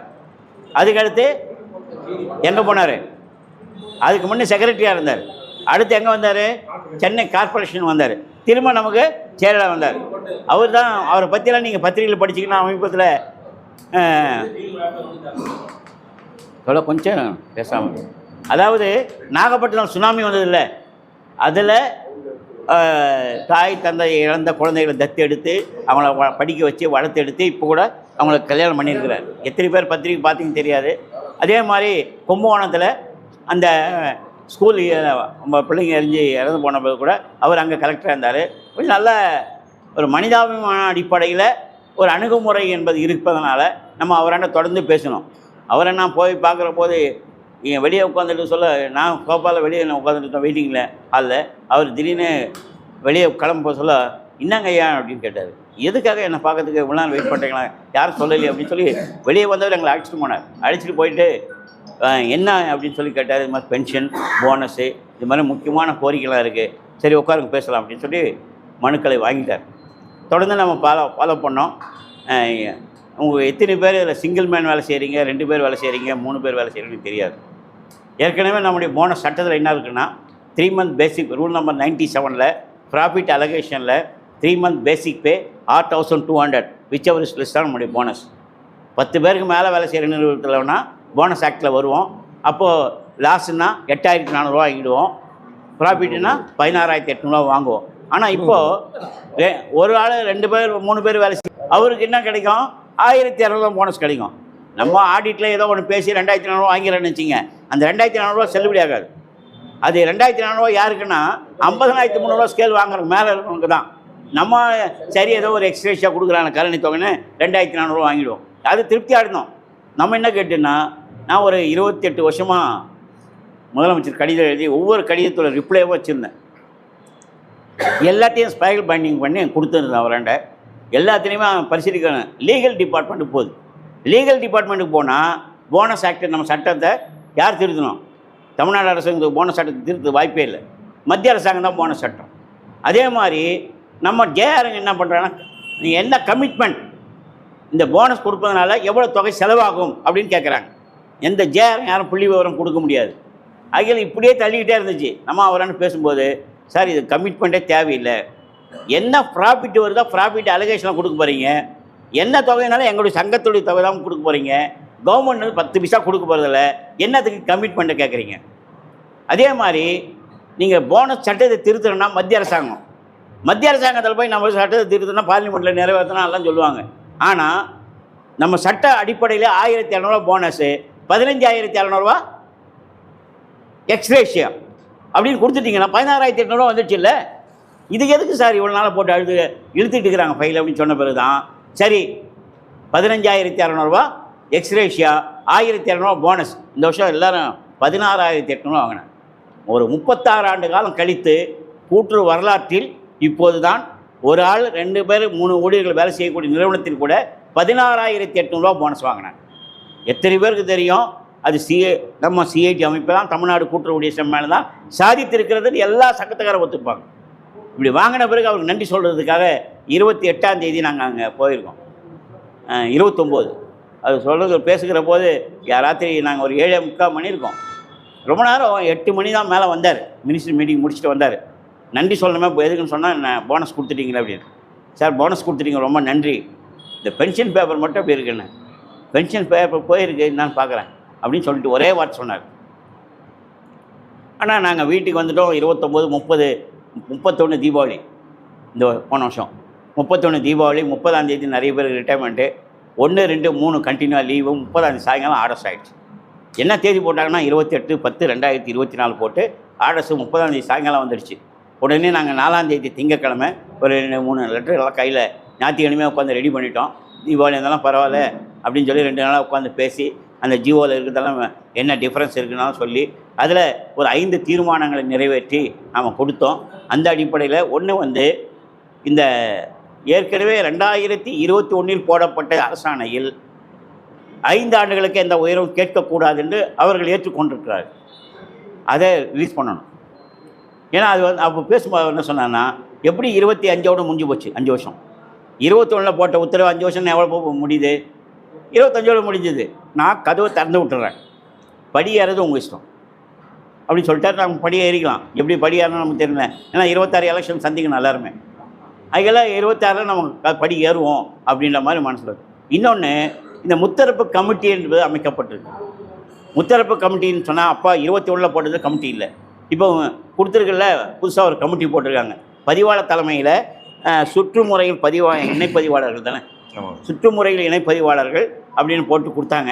நான் சொன்ன துறை அதிகாரிகள் மட்டும் இந்த கமிட்டியில் இருப்பது சரியாக இருக்காது. கேரளாவில் எப்படி இருக்குன்னு சொன்னால் எம்ப்ளாயீஸுடைய ரெப்ரஸன்டேட்டிவும் அதில் இருப்பாங்க அந்த கமிட்டியில். முத்தரப்பு கமிட்டி அதான் பிஎஃப். சிஐடிக்கு பிரதிநிதித்துவம் இருக்குது. அதே மாதிரி தான் இங்கே நீங்கள் பிரதிநிதித்துவம் கொடுக்கணும். தொழிற்சங்கத்துக்குன்னு கொடுத்தோம். அடுத்து அவர் என்ன சொன்னார்னா, எல்லாமே பென்ஷன் வந்து இதில் எந்தெந்த பேங்க்லேயோ அக்கௌண்ட் வச்சு நாங்கள் கிராமத்தில் போயிருக்கிறாங்க. எல்லா கிராமத்தில் போய் கோஆப்ரேட்டிவ் பேங்க் பிரான்ச்செல்லாம் இருக்காது. நீங்கள் கொடுக்குற 1000 ரூபா வாங்குறதுக்கு நான் 200 ரூபா செலவு பண்ணிடுங்க, ஸ்திதிக்கு போக முடியாது. அதில் ஆரம்பிக்கிறவனா சென்ட்ரல் பேங்க்கில் ஆரம்பிச்சுக்கிட்டோம் அப்படின்லாம் சொன்னோம். அது ஒரு கடிதம் கொடுத்தோம். இப்படியெல்லாம் சில கடிதங்கள் அவராண்ட நேரடியாக கொடுத்து அவருக்கு நன்றி சொல்கிறதுக்காக 4ஆம் தேதி போய் பார்த்தோம். ஒன்று செயலாளர் சந்தித்த முதல்ல அதுக்கடுத்து பதிவாளர் சந்தித்தோம். அதுக்கடுத்து சுப்பிரமணியம் அடிஷனல் ஏஆராக இருக்கார் சீனிவாசன், அவரையும் பார்த்தோம். எல்லோரையும் பார்த்து டிபார்ட்மெண்ட்டை என்னென்ன பண்ணணுமோ சொன்னோம். தயவுசெய்து நான் என்ன சொல்கிறேன்னா, ஒரு படியே வந்திருக்கோம். சில பேர் வழக்குக்கு போயிருக்கிறாங்க. அந்த வழக்கு பற்றியும் போட்டிருந்தார். வாட்ஸ்அப்பில் பார்த்துருந்தேன். வழக்கு போட்டிருக்கிறாங்க. அதாவது எல்லோரையும் ஒன்றா இணைக்கக்கூடாதுன்னு. நான் என்ன கேட்குறேன்னா, லாஸு ப்ராஃபிட் அப்படின்னா இருக்குது. எல்லோரும் ஒன்றா இணைச்சி போனால் தான் கார்பஸ் பண்ணல ஏதாவது இழுத்துட்டு போக முடியும். இல்லைன்னா பாதியிலே நிற்கும். அவங்கள எல்லாரையும் ஒன்றா இணைச்சிட்டு போகிறது எனக்கு என்ன சென்ட்ரல் பேங்க்கு நான் தனி, அர்பன் பேங்க்கு நான் தனி, எம்ப்ளாயி சொசைட்டி நான் தனி அப்படின்னு தனித்தனியாக பிரிந்து போவதற்கான ஒரு மனு கொடுத்தாங்க, வழக்கம் போட்டாங்க. அதுக்கடுத்து நான் ஒரு ஆர்டிஐ போட்டேன். அந்த தான் சொன்னாங்க. ஆர்டிஐ போட்டு என்றைக்கு போட்டேன்னா, என்னுடைய ஆர்டிஐ டேட்டு வந்து இந்த 2024 அக்டோபர் மாதம் போட்டேன். டிசம்பரில் எனக்கு வந்துருச்சு. எதுக்கெல்லாம் கமிட்டி அமைச்சாங்க, எதுக்கெல்லாம் கமிட்டி ரிப்போர்ட் கொடுத்துருக்குறாங்க, ஏன் அமல்படுத்தலை அப்படின்னு சொன்னதில் எம்ப்ளாயி சொசைட்டி கமிட்டி அமைச்சாங்க. ஆனால் ரிப்போர்ட்டே கொடுக்கலன்னு வந்துருக்கு. ஆர்டியில் போட்ட ஆர்சிஎஸ் கொடுத்த தகவல். மார்க்கெட்டிங் சொசைட்டிக்கு ஒரு கமிட்டி போட்டாங்க, ரிப்போர்ட்டே கொடுக்கலன்னு வந்துருக்கு. அர்பன் பேங்க்கு ஒரு கமிட்டி போட்டாங்க, ரிப்போர்ட்டே கொடுக்கலன்னு வந்துருக்கு. இதெல்லாம் கமிட்டி ரிப்போர்ட் கொடுத்தா தான் அமல்படுத்த சம்மந்தமாக பேச முடியும். அப்படி கமிட்டியே ரிப்போர்ட்டே கொடுக்காத பிறகு நாங்கள் 5000 ரூபா பேசி வச்சுருந்தோம். இவர் போய் சும்மா இல்லாமல் 1000 ரூபா வாங்கிட்டாங்க. நம்ம வந்து 21 ஜீவோங்க. இது நம்ம வாங்க நான் வேணாலும் காப்பி கொடுத்துருக்குறேன். இது 28/10/2024 பதிவாளர் சுற்றறிக்கை. இது ஜீவோ கிடையாது. 21 ஜீவோவை பின்பற்றி தான் 24 அக்டோபர் மாதம் இந்த உத்தரவு வந்திருக்கு. அதில் அர்பன் கிரெடிட் சொசைட்டி சேர்க்கலை. முதல்ல அர்பன் கிரெடிட் சொசைட்டி நம்ம சேர்த்தோம். அப்புறம் பல்நோக்கு கூட்டு சங்கங்களும் சேர்த்தோம். அதுக்கடுத்து பிஎஸ்சிபி, அதுக்கு அமைக்கப்பட்ட குழுவின் பேரே தொடக்க வேளாண் கூட்டு சங்கம் தான். இதான் அதோடைய ரிப்போர்ட். அதில் சேர்க்குற போது சென்னையில் இருக்கக்கூடிய அர்பன் கிரெடிட் சொசைட்டிலாம் விட்டாங்க, கொடுக்கல. இப்போ 27 மாதம் அரியஸோடு 28,000 ரூபா வாங்கி கொடுத்துட்டோம். சென்னையில் ஒரு 6 அர்பன் கிரெடிட் சொசைட்டி இருக்குது. அவங்களுக்கு 21 எஃபெக்டில் போட்டு கொடுத்துட்டோம். இதில் நம்ம இந்த 5 வருஷத்துக்கு போட்டது இந்த மாதிரி விஷயங்களெல்லாம் நம்ம திரும்ப கூட கிளாரிஃபை பண்ணி, இவர் கூட கொஞ்சம் வித்தியாசங்களும் தொகையெல்லாம் சொன்னாங்க, அதையெல்லாம் திரும்ப கிளாரிஃபை பண்ணி கொடுத்துருக்கோம். அமுல்படுத்துவது என்பது இதில் கிளாரிஃபிகேஷனே இல்லை. எந்த தேதியிலேருந்து அமுல்படுத்துவார்கள் அப்படின்னு இல்லை. 21 ஜியோ டேட்டில் இருந்தால் ஏன்னா இதில் என்ன சொல்லியிருக்காங்கன்னா, ஃபஸ்ட்டு பேஜ்லேயே தொடக்க வேளாண்மை கூட்டு கடன் சங்க பணியாளருக்கான கருணை ஓய்வூதிய ஒழுங்குமுறை விதிகள் அரசாணை 22 கூட்டுறவு உணவு மற்றும் நுகர்வோர் பாதுகாப்புத்துறை நாள் 22/2/2021 அடிப்படையில் வழங்கப்படுகிறது. அப்படின்னா வித் எஃபெக்ட் ஃப்ரம் 21/24 இதில் இந்த உத்தரவில் எங்குமே இல்லை. அதை நம்ம கிளாரிஃபிகேஷன் கேட்டிருக்கோம். அநேகமாக 21லேருந்து கேட்டால் 21லேருந்து பிஎஸ்சிபி உண்டு. இப்போ நாங்கள் நிறைய பேர் கேட்டால் நாங்கள் 23 ரிட்டையர்டு. நீங்கள் 21லேருந்து ரிட்டையர்ட் ஆனவங்களுக்கு இந்த பிப்ரவரிலேருந்து பணத்தை பிடிச்சிருக்கணும். யாருக்கும் பணம் மேனேஜ்மெண்ட்டை பிடிக்கல. சம்பளத்தில் இவங்களும் பிடிச்சிருக்கணும், மேனேஜ்மெண்ட் கான்ட்ரிபியூஷன் கொடுத்துருக்கணும். ரெண்டுத்தையும் கொடுக்காம இன்ன வரைக்கும் தள்ளி இருக்கிறாங்க. இதெல்லாம் நாங்கள் போய் கலர்ன பிறகு தான் ஐயோ நாங்கள் 3 வருஷமாக எதுவுமே பார்க்காம விட்டோம். இப்போ ஜூலை மாதம் ஒரு லெட்டர் அமைச்சிருக்கிறாங்க. அதை வச்சு எல்லோரும் பிடிக்க ஆரம்பிச்சிருக்காங்கன்னு வச்சிங்களேன். பிஎஸ்சிபி, அர்பன் கிரெடிட்டு எல்லாம் பிடிக்கிறாங்க. ஆனால் எம்ப்ளாயி சொசைட்டிலாம் எதுவும் வரல.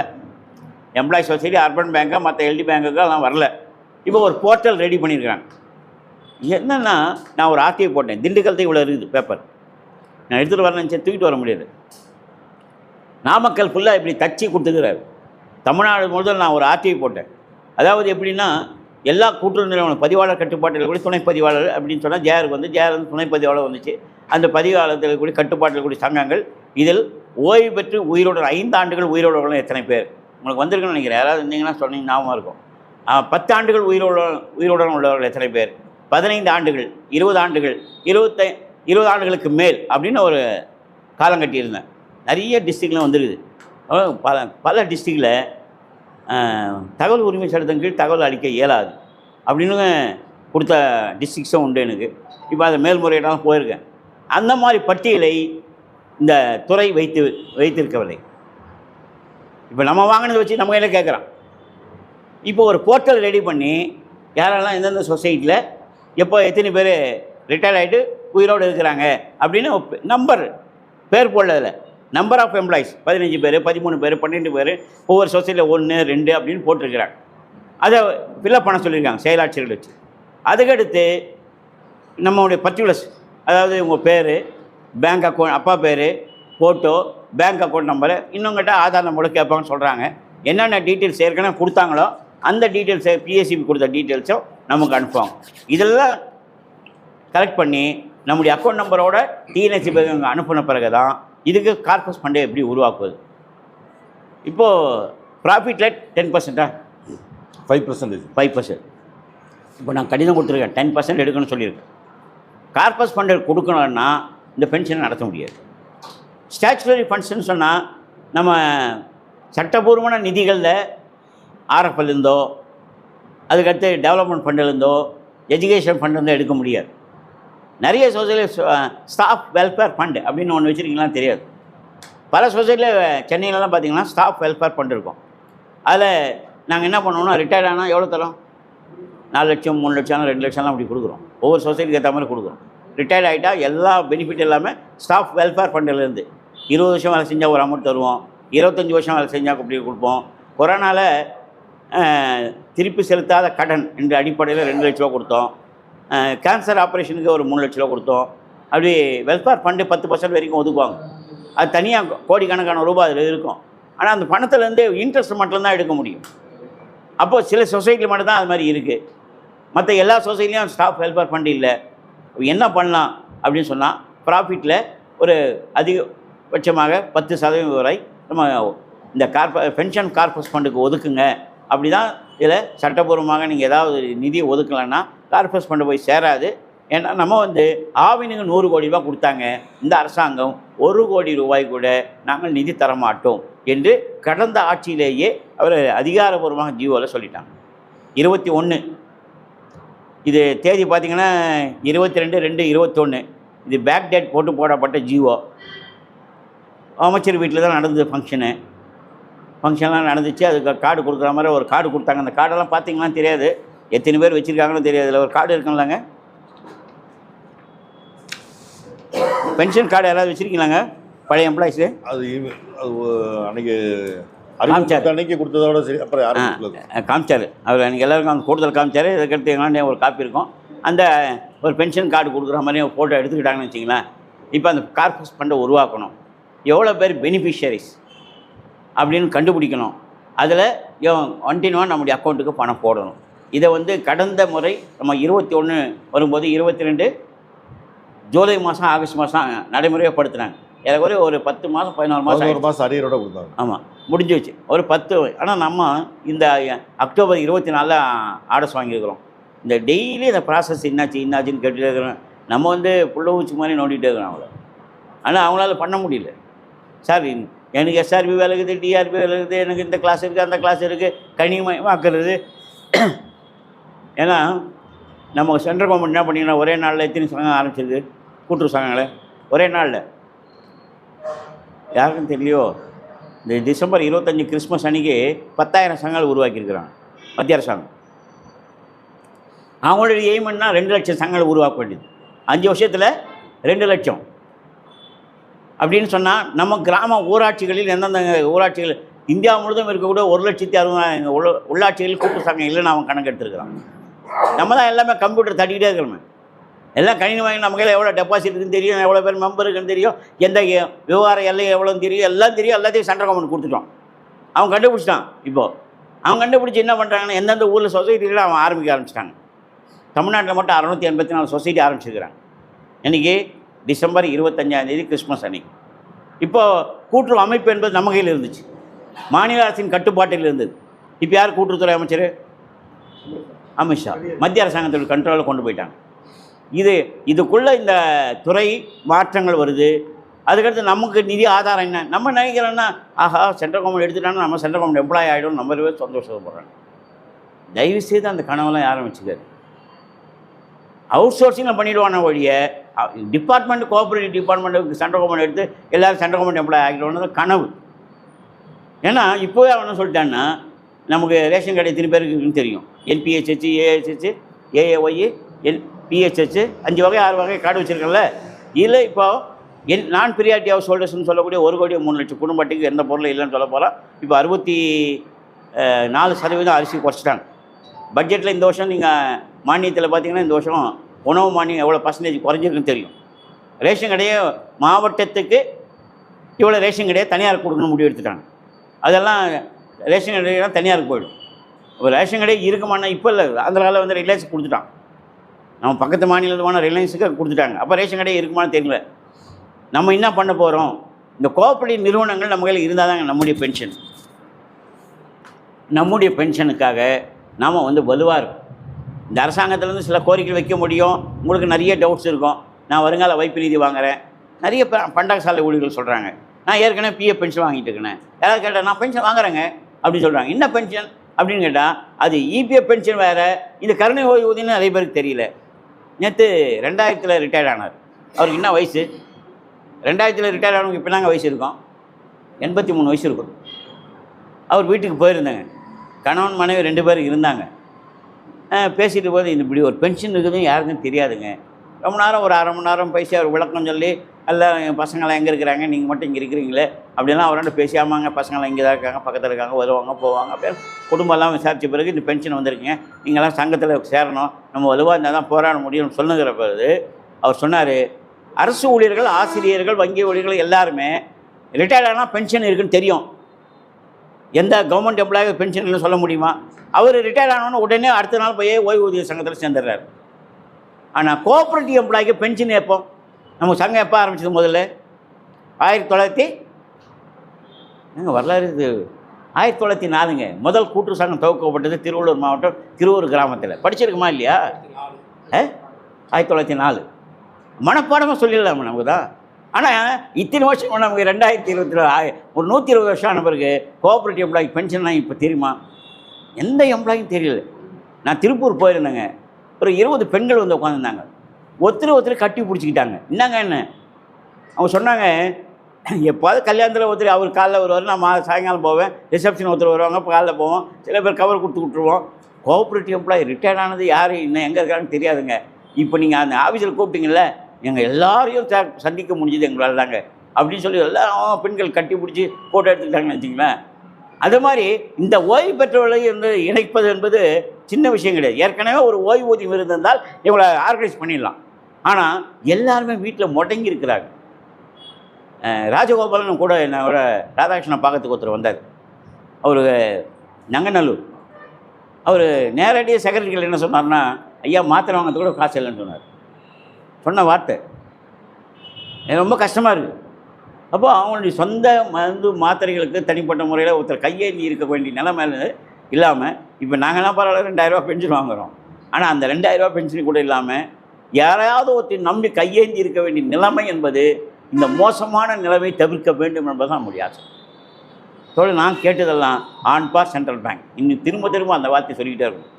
On par central bank, on par DNS bank அப்படின்ற மாதிரியா எல்லாருக்கும் ஒரு சமமான, ஏன் ஒரே நாடுன்னு சொல்லி நான் கேட்டேன். ஒரே நாடுன்னு சொல்கிறேன், ஒரே கார்டுன்னு சொல்கிறேன், எல்லாத்தையும் சொல்லிட்டு இருக்கிறேன். ஆனால் எங்களுக்கு என்ன ஒரே பென்ஷன் இல்லையான்னு கேட்டேன். இப்படி வார்த்தைக்கு பேசுகிற போது, சார் எங்களுக்கும் ஒரே பென்ஷனாக கிடைக்கும் சார் எல்லாருக்கும். ஏன்பா ஜியோ 21 போட்ட ஜியோவில் அந்த 1000 ரூபா இருக்குது, ஜியோ மாத்திரம்னா 26 மாற்ற முடியும். அதை ஏற்றிட்டு கையெழுத்து போட்டாங்க. நான் என்ன பண்ண முடியாது, ஜியோ மாற்ற முடியாது. அதனால் இந்த 21 ஜியோ மாறுகிற வரை அதை வாங்கிக்கி. இப்போ நாங்கள் ஒரு சங்கத்தை துவக்கணும்.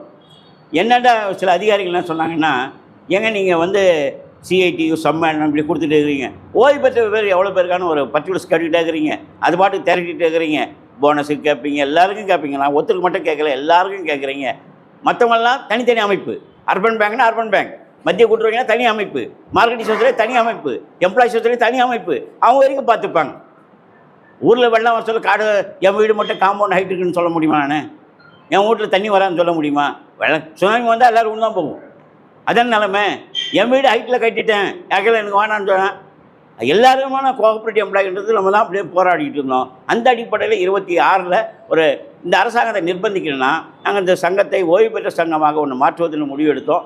அப்புறம் சம்மேளனத்தின் மூலமாக, இந்த சிஐடி சம்மேளனத்தின் மூலமாக ஒரு ஓய்வு பெற்ற சங்கத்தை நம்ம துவக்கணும். துவக்கின பிறகு இப்போ 1 இயர் முடிச்சிட்டோம். 2வது வருஷம் ஓடிக்கிட்டு இருக்குது. இதில் தான் நிறைய லெட்ரு கொடுத்துட்டே இருப்போம். அப்படி பண்ணுகிற போது இப்போ அந்த சங்கம்லாம் பதிவு பண்ணணும்னா நம்ம ட்ரேடிங் ஆக்டில் பண்ண முடியாது.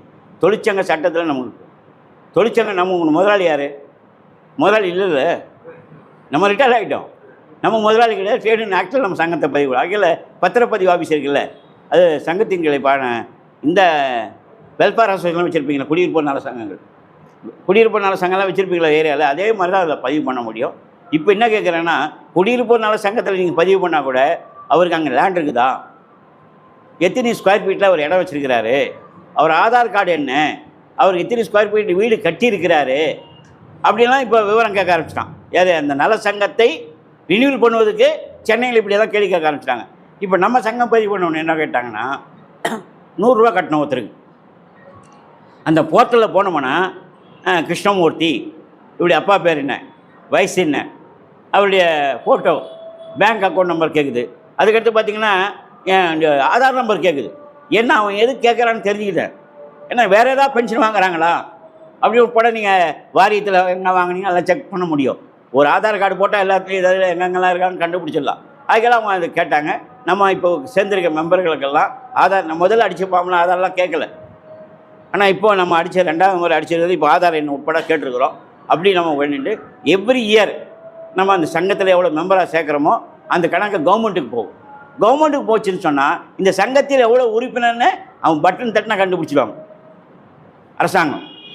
அப்போ நம்முடைய செந்து இருக்குது, இவனா மெஜாரிட்டியாக இவங்க இருக்கிறாங்க, இந்த தொழிலாளிக்கு ஏதாவது பண்ணணும் அப்படின்னு அரசாங்கம் நினைக்கணும்னா நம்ம இந்த நான் தப்பாக வார்த்தை சொல்லக்கூடாதுன்னு நினைக்கிறேன், நெல்லிக்காய் மூட்டை மாதிரி பிரிஞ்சு போய்க்கிறோம். ஜாதி வச்சு பார்க்கக்கூடாது. ஜாதினா நான் என்ன ஜாதி சொல்கிறேன்னா, இவர் எம்ப்ளாயி சொசைட்டி, இவர் அர்பன் பேங்க்கு, இவர் பிஎஸ்சிபி அப்படின்னு ஜாதி பார்க்கணும். எல்லோரும் ஒன்று கோஆப்ரேட்டிவ் எம்ப்ளாயி தானே. ரிட்டையர்ட் ஆன பிறகு நீயா நான் என்ன இருக்குது, எல்லாருமே கோஆப்ரேட்டிவ் எம்ப்ளாயி தானே. ஓய்வு பெற்றவர் கோஆப்ரேட்டிவ் தான், கூட்டு ஊழியர்கள். இந்த ஏரியாவில் கெட் டுகெதர் மாதிரி நம்ம ஒருத்தர் ரிட்டையர்ட் ஆகணும். ஊரில் 4 பேர். நான் போனேங்க, இது வரைக்கும் 4வது முறை வில்லிவாக்கம் போயிருக்கேன். அக்டோபர்லேருந்து இந்த நேற்று வரைக்கும் போனதால் 4 முறை போயிருக்கிறேன். ஏன்னா கார்பரேஷன் சொசைட்டிக்கு போக 3 பேர் இப்படி வில்லிவாக்கம் அட்ரஸ் கொடுக்குறாங்க. இன்னொரு சொசைட்டிக்கு போக சார் இவரும் வில்லிவாக்கத்தில் சார் இருக்கிறாங்கண்ணே. நான் குரோம்பேட்டுக்கு 4 வாட்டி போக வேண்டியது, தாம்பரத்துக்கு 4 வாட்டி போக வேண்டியிருக்கு. அந்த ஏரியாவில் யாராவது நான் கேட்பேன், எங்கள் வேறு யாரும் கோஆப்ரேட்டிவ் எம்ப்ளாய் யாரும் தெரியாதுங்கன்னுவாங்க. அதுக்கடுத்து நான் சொல்லுவேன், சார் செக்ரட்டரி எம்ப்ளாய்ஸ் ஒர்க்கில் வேலை செஞ்சவர் குரோம்பேட்டில் தான் இருக்கார் சுகுமாரன், சிசிபி ஒர்க்ஸில் வேலை செஞ்சவர் தனசேகரன் குரோம்பேட்டில் தான் இருக்கிறாருன்னு சொல்லுவேன். ஒரே ஏரியாவில் 10 பேர் 15 பேர் கோஆப்ரேட்டிவ் எம்ப்ளாய் இருக்கிறாங்க. ஆனால் அவங்களுக்குள்ள ஒரு இணைப்பே இல்லைங்க. ஒன்றுக்கு நம்ம என்னங்க பண்ணிட்டு போகிறோம், என்ன வாரி எடுத்துகிட்டு போக போகிறோம், ஒன்றுமே கிடையாது. ஆனால் நம்ம வேலை செஞ்ச கூட்டு நிறுவன ஊழியர்கள் கூட ஒருவருக்கு ஒருவர் ஒரு இணைப்பு இல்லாமல் இருக்கிறோமே என்ற ஒரு கவலை எங்களுக்கு இருந்தது. அந்த அடிப்படையில் நானும் தோழன் பேசினேன். ஒரு மாவட்ட வயசாக ஒரு கிளை துவக்குவது, வட்டார வாரியாக கிளைகளை அமைப்பது, அதில் கெட் டுகெதர் மாதிரி. நான் இப்போ எங்கள் வீட்டுக்கு வந்தான்னு இருந்தீங்க, ஏங்க ஒரு டீ பிஸ்கட் கூட சாப்பிட்டு போக மாட்டிங்களா அப்படின்னு கேட்போம். ஒரு சாயங்காலம் ஒரு 3 மணிக்கு வாங்க. நீங்கள் சென்னையில் எனக்கு அனுபவம், ரயில்வே ஸ்டேஷனில் ஓய்வு பெற்றவர்கள் சாயங்காலம் 3 மணிக்கு வந்துட்டு 4 மணி 5 மணி உட்காந்து பேசுகிறத எல்லா ரயில்வே ஸ்டேஷன்லையும் பார்க்கலாம்.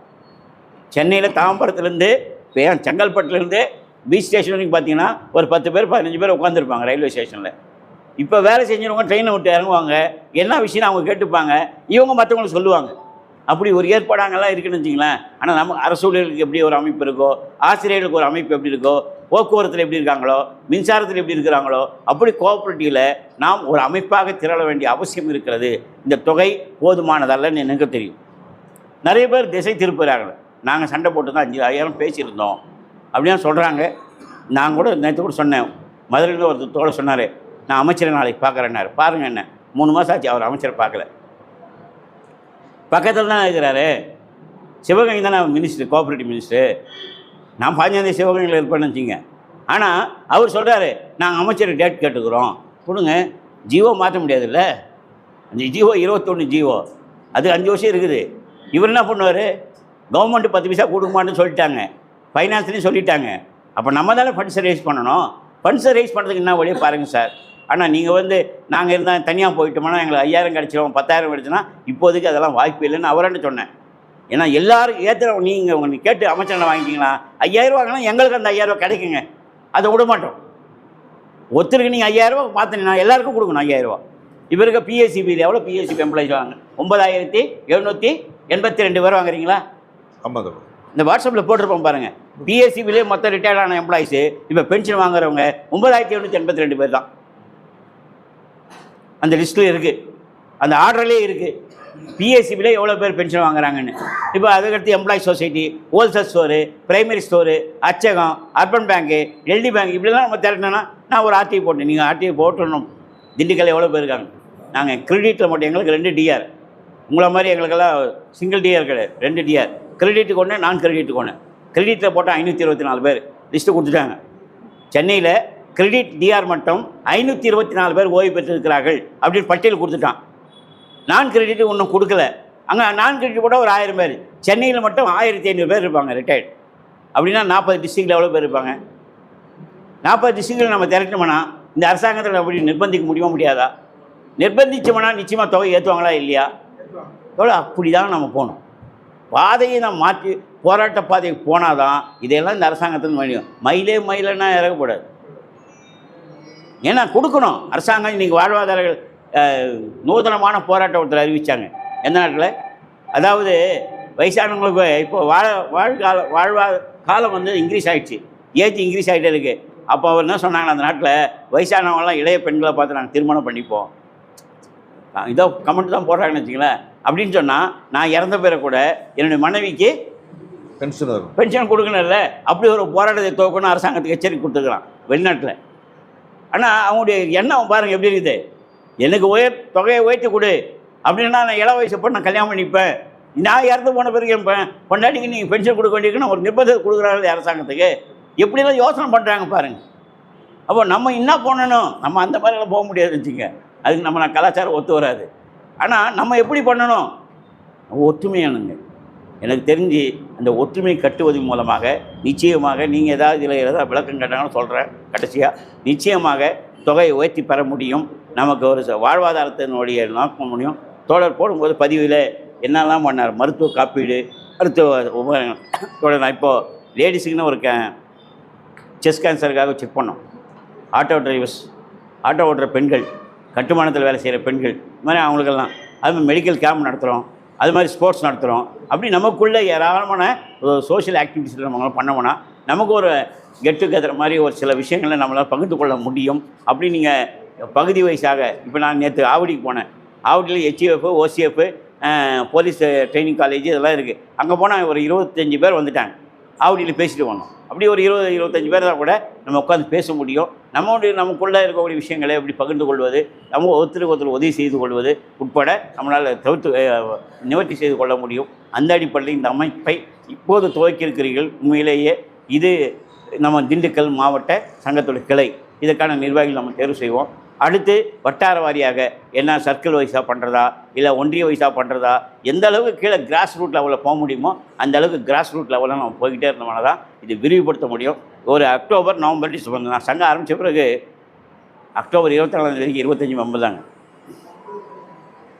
இது சொல்கிறதுக்காக நான் வைக்கப்படல. வெறும் 25 பேர் தான். எல்லோரும் என்ன கேள்வி பண்ணுவாங்கன்னா, என்ன பொய் சொல்கிற, பென்ஷன் கிடைச்சிருமா கோஆப்ரேட்டிவ் எம்ப்ளாய்க்கு? அதெல்லாம் கிடைக்காதுப்பா. சும்மா நீ சங்கத்துக்கு யூஸ் பண்ணிட்டு சுற்றிட்டு இருக்கிற, அதெல்லாம் கிடைக்காதுப்பான்னு சொன்னவங்க தான் உண்டு. ஆனால் அக்டோபர் 24 வந்த பிறகு இப்போது எங்களுடைய வங்கி கணக்கில் இருப்பு 5 லட்சம் ரூபாய்.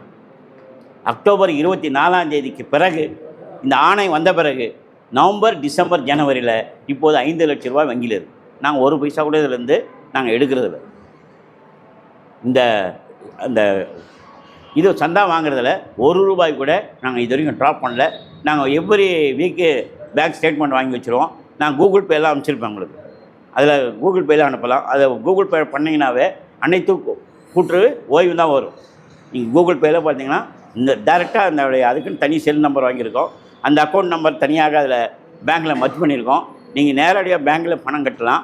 அந்த அனைத்து கூட்டுறவு ஓய்வு இந்த நிறைய பேர் என்ன பண்ணுறாங்கன்னா, கோஆப்ரேட்டிவ் எம்ப்ளாயிஸ் ரிட்டையர்மெண்ட் போட்டு செக் அனுப்பிச்சிட்டாங்க. அதெல்லாம் ரிட்டர்ன் ஆகிடுச்சு. அனைத்து கூட்டுறவு ஓய்வு பெற்றோர் நலச்சங்கம் அப்படின்ற பேர் தான் சங்கமே பதிவு பண்ணியிருக்கிறோம். அதே மாதிரி தான் பேங்க் அக்கௌண்ட் இருக்கும். இப்போ கிருஷ்ணமூர்த்தினா KRISHNA அப்படி தானே போடுறோம். வடிவுன்னு சொன்னால் VADன்னு போடுறோம். அதே மாதிரி தான் நம்ம அனைத்து கூட்டுறவு ஓய்வுன்ட்டு அப்படியே இங்கிலீஷில் எழுதலாம். அப்படி தான் நாங்கள் பதிவு பண்ணி அதுலேயே தான் பேங்க் அக்கௌண்ட் இருக்குது. நீங்கள் கூகுள் பேலையும் அமைச்சிடலாம். தயவுசெய்து படிவங்களை நீங்கள் வாட்ஸ்அப் அனுப்புகிறீங்க, ஃபோட்டோ அனுப்புகிறீங்க, நிறைய பேர் அதை பிரிண்ட் அவுட் எடுத்து வச்சுக்கிறோம். ஆனால் இப்போதைக்கு பிரான்ச்சஸ் எப்படி அமைக்கிறது, அதில் பிரான்ச்சஸில் எவ்வளோ ஷேர் கொடுக்கணும் அப்படின்லாம் நம்ம பைலாவில் இல்லை. அதையெல்லாம் கொஞ்சம் அடுத்த ஜென்ரல் பாடியில் இன்னும் பைலா அமெண்ட்மெண்ட் பண்ணுறது அப்படிலாம் பண்ணிட்டோம்னா தான் அது பிரான்ச்சஸுக்கு எவ்வளோ ஷேர் கொடுக்கலாம், எப்படி நம்ம நன்கொடை வாங்க முடியும், நன்கொடை வாங்கினா அதை எப்படி மெயின்டைன் பண்ண முடியும். ஏன்னா எல்லா பைசாவும் சார்ட்டர்ட் அக்கௌண்ட் மூலியமாக வங்கி கணக்கில் ஆண்டு ஏப்ரல் மார்ச் 31 முடிஞ்சோடனே செப்டம்பருக்குள்ளே சார்ட்டர்ட் அக்கௌண்ட்டில் கொடுத்து அந்த ரிஜிஸ்டர் ஆஃபீஸில் கொடுத்து ரினியூவல் பண்ணணுங்க. அப்படி ரினியூவல் பண்ணால் அதுக்கடுத்து நம்ம வழக்கு எதுவும் போட முடியாது. இந்த சங்கம் பதிவு பண்ணால் ஏதாவது வழக்கு போட, இப்போ அரசு சங்கம் அப்படி தான் பண்ணுறாங்க, டிரான்ஸ்போர்ட் அப்படி தான் பண்ணுறாங்க. எவ்ரி இயர் ரினியூவல் பண்ணிகிட்டே இருக்கணும். அதுக்கு ஆடிட் உட்பட நடக்கும். எல்லாமே நம்ம அப்படி ப்ராப்பராக பண்ணிகிட்ருக்கோம். ஏற்கனவே ஒரு வருஷத்துடைய கணக்கெல்லாம் ஒப்படைச்சு புதுப்பித்திருக்கிறோம். இப்போ 2வது மார்ச் மாதத்தோடு முடிஞ்சோடனே அடுத்த 2வது ஆண்டுக்கான பதிவுக்கான புதுப்பித்தலுக்கு போயிடுவோம். எவ்ரி இயர் அதெல்லாம் நம்ம மெயின்டைன் பண்ணுறது தனி ஒரு டீம் வச்சு வேலை பண்ணுறோம். எல்லாமே ரிட்டையர்ட் ஆன எம்ப்ளாயிஸ் தான்.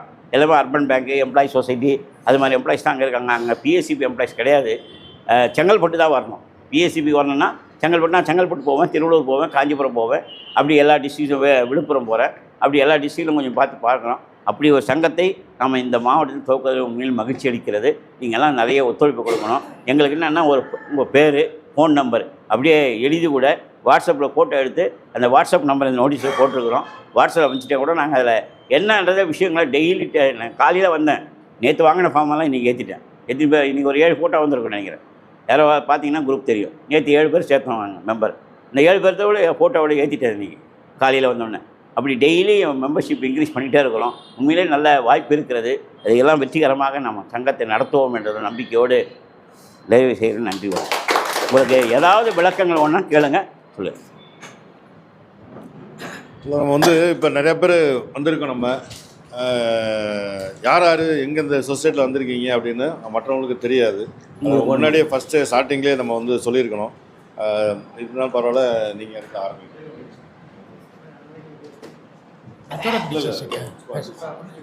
ராதா, நான் நொச்சோரப்பட்டி சொசைட்டிலேருந்து வந்திருக்கேன். சொல்லுங்கள். உங்கள் பேர், சொசைட்டி சொல்லுங்கள். என் பேர் பாலசுப்ரமணி. பேசுங்க, நீங்கள் பேசிட்டே இருங்க. வேறு ஏதாவது டவுட்டு கேட்குறாங்களா? இன்க்ரீஸ் பண்ணுறாங்க. P Prabhu, Mangalambu PACS, Kodaikanal taluka. பிரபு.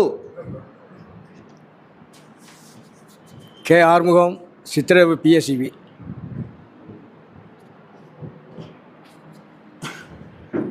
இஸ்காண்டன் ராஜபாளையம் ஸ்டோரு, விருதுநகர் மாவட்டம். பி சிதம்பரநாதன், வத்தலகுண்டு பஞ்சாயத்து அணி எம்எல்ஏ சொசைட்டி, வத்தலகுண்டு.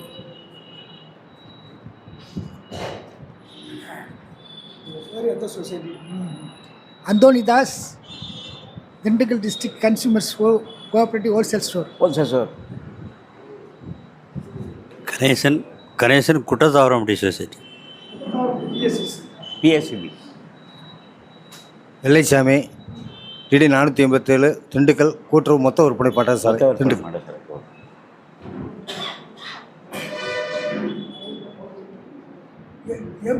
எம் சந்திரன், பாட்டிய நகர் கூட்டுறவு பாட்டாசாலை, Dindigul.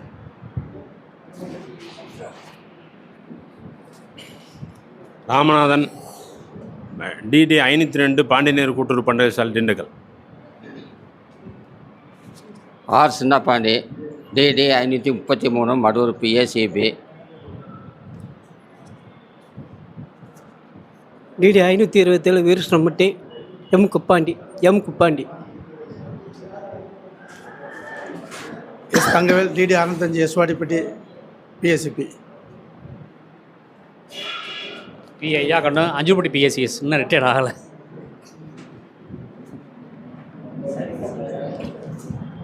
Natarajan, Managarampatti cooperative society, assistant secretary. Employee society இல்லை, cooperative bank, PSCB. V Soundararajan, PND store, Dindigul.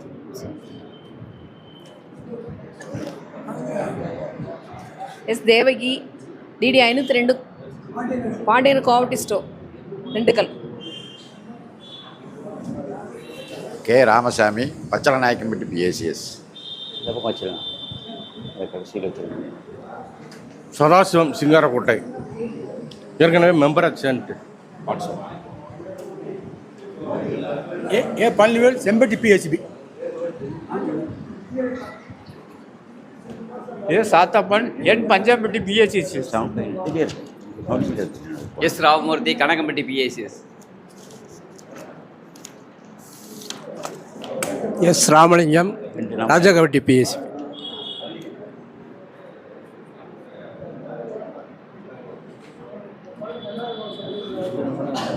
M Sekar கோணத் பிஎஸ்சிஎஸ் நிலக்கோட்டை. இன்னொரு நம்பர் வச்சிருக்கு, 3 நம்பர் வச்சிருக்கு, 3 நம்பர் வச்சிருக்கு. அது ஒரு ஃபோன் சார்ஜ் போடுது. 94421003. இது வந்து ஓய்வு பெற்ற எம் அசேன்லே இது லந்தக்கோட்டை பிஎஸ்சி பிஎஸ்சிஎஸ். இந்த நம்பரு இதுவும் வச்சிருக்கு. 2 நம்பர் ஒரே ஃபோனில் தான் இருக்கும். இதுதான் தனியாக வச்சுருக்கோம் ஓய்வு பெற்ற சங்கம். சொல்லுங்க தோழர், ஏதாவது டவுட்ஸ் இருக்கா? ஏன்னா நமக்கு நிறைய பேருக்கு கேள்வி கேட்கறதுக்கு கஷ்டம். இப்போ இங்கே ராஜபாளையம் ஸ்டோர் கண்ணன் வந்திருக்காரு. எங்களுக்கு ராஜபாளையத்தில் எல்லா மாவட்டத்திலும் ஒரு ஹோல்சேல் ஸ்டோர் தான் இருக்கும். ஆனால் விருதுநகரில் மட்டும் 2 ஹோல்சேல் ஸ்டோரு, சென்னையில் 3 ஹோல்சேல் ஸ்டோர். சென்னையில் வந்து சிந்தாமணி, அதுக்கடுத்து டிவிசிஎஸ், நாம்கோ, வட சென்னைக்கு 3 மொத்த கூட்டுறவு பண்ட சாலை. விருதுநகரில் மட்டும் 2 பண்ட சாலை. இப்போ ராஜபாளையத்தில் ரிட்டையர் ஆன மொத்த பேரும் வச்சு நம்ம ஒரு கூட்டம் நடத்தணும். ஐஆர் பென்ஷன் வந்து இபிஎஃப்பில் 1/4/2010 இதுக்கு பிறகு ரிட்டையர்ட் ஆனவங்களுக்கு இப்போ 7700 வரைக்கும் வந்துல்ல, 7500 வரைக்கும் மேக்ஸிமம் இப்போ பென்ஷன் வாங்கிட்டோம். பென்ஷன் அரியர்ஸோடு சேர்த்து வாங்கியிருக்கோம். இபிஎஃப் சம்மந்தமாக பேசணும்னு அவர் சொன்னார். ஏன்னா நாங்கள் இபிஎஃப்க்கு தனி அசோசியேஷன் வச்சுருக்குறோம். இது கோஆப்ரேட்டிவ் எம்ப்ளாயிஸ். அதுவும் பார்க்கணுன்னா எனக்கு அது நான் பார்ப்பேன், எனக்கு ஒன்றும் பிரச்சனை இல்லை, டே டு டே வச்சுருப்பேன். இருந்தால் கூட இபிஎஃப் தனியாக அசோசியேஷன் வச்சுருக்கிறோம். அதன் மூலியமாக நாங்கள் இப்போ வரக்கூடிய 12 டெல்லியில் ஒரு ஆர்ப்பாட்டம் நடத்துகிறாங்க. மினிமம் பென்ஷனை, குறைந்தபட்ச பென்ஷனை இன்க்ரீஸ் பண்ணுறது, அதே மாதிரி 14 ஐஆர் பென்ஷனை அப்ளை பண்ணவங்களுக்கு உடனே கொடுக்கணும் உட்பட நம்ம சண்டை போட்டுட்ருக்குறோம். அது சென்னையில் ஒரு ஆர்ப்பாட்டம் நடத்துகிறோம், டெல்லியிலையும் நடத்துகிறோம், இயக்கம் நடத்துகிறோம். அது சென்ட்ரல் கவர்மெண்ட்டோட ஒரு மோதல். அது கவர்மெண்ட் ஃபண்ட்ஸுக்கு இந்த பட்ஜெட்டு கூட 10 பைசா கொடுக்கலன்னு வச்சுக்கலாம். ஆனால் ஐஆர் பென்ஷன் நம்மளால் க்ளைம் பண்ணி வாங்க முடியும். யாராவது நீங்கள் ஐஆர் பென்ஷன் இப்போ கேட்டேன், அப்ளை பண்ணல, சில பேர் அப்ளை பண்ணியிருக்கிறீங்க. இப்போ 1/9/2014 பிறகு ரிட்டையர்ட் ஆனவங்களுக்கு பிஎஃப் ஆஃபீஸில் கட்டியிருந்தீங்கன்னா ஐஆர் பென்ஷன் எலிஜிபிலிட்டி அது கேட்டிருக்கிறாங்க. கவர்மெண்ட்டில் வந்து டைம் எக்ஸ்டெண்ட் பண்ணி கொடுங்க. ஏன்னா 31 ஜனவரி வரைக்கும் எக்ஸ்டெண்ட் பண்ணி கொடுத்தாங்க. அது நீங்கள் அப்போ பண்ணியிருக்கலாம். ஒரு ரிஜிஸ்டர் போஸ்ட் ஒன்று அனுப்பிச்சிருந்தா கூட பின்னால் பார்த்துக்கலாம். யாரும் திரும்பி விட்டாங்களா? இல்லைங்க, அதை ரெடி பண்ணி கட் பண்ணி கம்ப்யூட்டரில் ஏறிடுச்சு. நான் செக்ரட்டரி ரிட்டர் ஆகி போயிட்டேன். முன்னால் உள்ள செக்ரட்டரி ரெனியூல் பண்ணாமல் பென்ட்ரைவ் கரெக்டாக அது ஏறுது. அந்த பென்ட்ரைவ் பழைய பென்ட்ரைவ் வந்து காலாவதி ஆகிடுச்சு. நீங்கள் வந்து புதுப்பிக்க முடியல, உங்களுக்கு சுற்றிக்கிட்டே இருக்குது, நீங்கள் மரியாதை போகணுன்னாங்க. இப்போ நான் இந்த திண்டுக்கல்லில் யார் இபே பார்க்குறான்னு பார்க்குறேன். அவரான உங்களுக்கு கான்டாக்ட் நம்பர் கொடுக்குறேன். சப்போஸ் அவரான பேசுங்க. சப்போஸ் எல்லாம் இந்த மாதிரி விடுபட்டவங்க இந்த மாதிரி டேட்டை நம்ம எக்ஸ்டெண்ட் பண்ணி கேட்போம். கவர்மெண்ட்டு பண்ணுவாங்களான்னு தெரியல. கவர்மெண்ட்டெல்லாம் வெப்சைட்டு ஓப்பன் ஆகாது. ஏமா நான் இந்த ஓய்வு பெற்ற சங்கத்துக்கு 6 மாதம் சுற்றிங்கிறேன். வெப்சைட்டில் ஏற மாட்டேது. இப்போ ரேஷன் கார்டில் கை ரேக வச்சா போதா, பொருள் எடுக்க முடியல. அதுதான் நிலமை. ஒய்ஃபை ஒர்க் பண்ணலான்றான். அது என்னன்றது நாங்கள் பார்க்குறோம். நாங்கள் அந்த இபிஎஃப் உடைய ஆஃபீஸ்காரன்னு பேசுகிறோம். அந்த வேலையை நம்ம பார்க்கலாம், ஒன்றும் பிரச்சனை. அதே ஒரு பக்கம் சண்டை போடுவோம். அதுக்காக நம்ம விட்டுற மாட்டோம் யாரையும். வேறு ஏதாவது டவுட் இருக்கா? எனக்கு தெரிஞ்சு இப்போது நான் தைரியமாக சொல்ல முடியுது, அக்டோபர் 24 எல்லாருக்கும் உண்டு. அக்டோபர் 24 எல்லோருக்கும் உண்டு. ஆனால் பிஎஸ்சிபியில் ரிட்டையர்ட் ஆனவங்களுக்கு 21 முன்னே ரிட்டையர்ட் ஆனாலும், நான் சொல்கிறது எப்போ ரிட்டையர்ட் ஆனாலும் கிடைக்கும். நீங்கள் 20 18 ரிட்டையர்ட் ஆனாலும் கிடைக்கும். அவர் 90 வயசாலும் 95 வயசாலும் கிடைக்கும். அதில் ஒன்றும் இல்லை. ஆனால் 21 இப்போ அப்ளை பண்ணவங்களுக்கு கிடைக்கல, ரிட்டையர்ட் ஆனவங்களுக்கு கிடைக்கல. 21க்கு பிறகு ரிட்டையர்ட் ஆனவங்க 10 வருஷம் கேட்டுட்டு இருக்கிறாங்க. அதே ஃபில்அப் பண்ணால் 21க்கு பிறகும் அவங்களுக்கு பிஎஸ்சிபி எம்ப்ளாய்ஸுக்கு மட்டும் 21 பென்ஷன் கிடைச்சிடும். எப்போ ரிட்டையர்ட் ஆனாரோ 22 ரிட்டையர்ட் ஆகிருப்பார். 21 சார், 21 மே மாதம். மே மாதம். அப்போ 21 மேலேருந்து நீங்கள் என்னன்னா மார்ச் 22 மார்ச், ஏப்ரல், மே 3 மாதத்துக்கான பணம் கட்டணும். 2250 ரூபா உங்களுடைய ப்ரீமியம், மேனேஜ்மெண்ட் 2250 ரூபா, 5000 ரூபா வீதம் 3 மாதத்துக்கு நீங்கள் பணம் கட்டணும். ஆமாம், நீங்கள் இல்லை, அவங்க மேனேஜ்மெண்ட் 50%, நீங்கள் 50%. அப்படி கட்டினீங்கன்னா தான் உங்களுக்கு எலிஜிபிலிட்டி வந்துடும். அதே மாதிரி இப்போ இவர் 23 டிசம்பரில் ரிட்டையர் ஆக வச்சிங்க, 21 வரைக்கும் 23 டிசம்பர் வரைக்கும் பணம் கட்ட வேண்டியிருக்கும். 21லேருந்து வேலை செய்கிறவங்களுக்கு பணம் கட்டணும். ஆனால் நம்ம 21க்கு முன்னே ரிட்டையர்ட் ஆனவங்களுக்கு யாரும் பணம் கட்ட வேண்டிய அவசியம் கிடையாது. 1 ரூபா கூட கட்ட வேண்டியதில்லை. இப்போ எம்ப்ளாயி சொசைட்டி, அர்பன் பேங்க்கு எங்களுக்கு என்னையிலேருந்து கொடுப்பாங்க தெரியாது. அநேகமாக 21 சொல்ல மாட்டான், 24 தான் அக்டோபரில் உத்தரவு போட்டான்னா எங்களுக்கு 24 எங்களுக்கு இந்த employee society, urban bank, LD bank, press, wholesale store, primary ஸ்டோருக்கெல்லாம் அக்டோபர் 24 அது எஃபெக்ட் போட்டு கொடுத்துருவாங்க. அன்னையிலேருந்து இன்னை வரைக்கும் வேலை செய்கிறவங்களுக்கு பணத்தை பிடிப்பாங்க. பணம் அதுக்கான அக்கௌண்ட் நம்பர் கொடுத்துட்டாங்க. அது சென்ட்ரல் பேங்க்கில் கட்டணும். சென்ட்ரல் பேங்க்லேருந்து நேராக டிஎன்எஸ்சி பேங்க் தான் பணம் போயிடும். அதெல்லாம் யாரும் இந்த டைவர்ட் பண்ண முடியாது, சொசைட்டியை வச்சுக்கிட்டு பண்ண முடியாது. அதெல்லாம் சென்ட்ரல் பேங்க் டு டிஎன்எஸ்சி பேங்க்கு அது தனி செக்ஷன் ஓப்பன் பண்ணியாச்சு. எதுவும் இருந்தாலும் டிஎன்எஸ்சி பேங்க்கில் கேட்டுக்கலாம். 3 மாதம். ஆமாம், நீங்கள் உங்கள் சொசைட்டி தான் கட்டணும். சொசைட்டி தான் கட்டணும். நீங்கள் போய் சொசைட்டியில் சொல்லி இந்த 3 மாதத்துக்கு ஏன் பணம் பிடிக்கல, நான் கட்டிடுறேன், நீ உங்கள் கான்ட்ரிபியூஷன் கட்டு, பேங்க்கில் கட்டியான்னு சொல்லணும். அதுக்கெல்லாம் ஆர்டர் ஆகிடுச்சு. வேறு ஏதாவது டவுட் இருக்கா தோழர்? 2250 ரூபா. 55 வயசுலேருந்து 60 வயசு ஒன்று, 51லேருந்து 55 வரைக்கும் எவ்வளவு, 46லேருந்து 50 வரைக்கும் எவ்வளவு, 41லேருந்து 45 வரைக்கும் எவ்வளவு அப்படின்னு ஸ்லாப் போட்டிருக்கிறான். அந்த ஸ்லாப் பிரகாரம் தான் கட்டணும். 2023 அப்போ என்ன வயசு உங்களுக்கு? கொடுக்கல, அது தெரியும் எங்களுக்கு. அக்டோபர் 24 வரைக்கும் பிடிக்கும்னு தெரியும். இப்போ ஓலை வந்திருக்கு எல்லாருக்கும், எல்லா டிஆருக்கும் ஜேஆருக்கும் ஓலை கொடுத்துருக்குறாங்க. எனக்கு அமௌண்டே பிடிச்சிருக்காங்க 3 மாதத்துக்கு. 2022 எப்போ ரிட்டையர்டு? மே மாதம். 21 மார்ச்லேருந்து 2022 வரைக்கும் பிடிச்சிருக்கணும். பிடிச்சிருந்தா பணத்தை கட்டிடணும், வந்துடும். பிஎஸ்சிபி பற்றி கவலை இல்லைங்க. ஏன்னா உங்களுக்கு 21க்கு முன்னாடியே பென்ஷன் கொடுக்க ஆரம்பிச்சிட்டாங்க.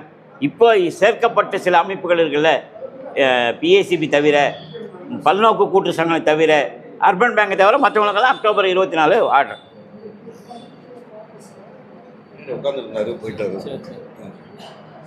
தொலை யாருக்காவது அப்ளிகேஷன் வேணும், இந்த ஃபார்மேட் வேணும்னு சொன்னால் வாங்கிடுங்க. இந்த அதுக்கான படிவங்களை ஒரு 10,000 ஃபார்மேட் நோட்டீஸ் போட்டிருக்கிறோம். நீங்கள் எத்தனை கீழே கோஆப்ரேட்டிவ் சொசைட்டியில் கொடுங்க. உறுப்பினர் படிவம் வேணும்னா அவங்க தரோம், அதையும் வாங்கிட்டு போங்க. நீங்கள் சொல்லுங்கள்.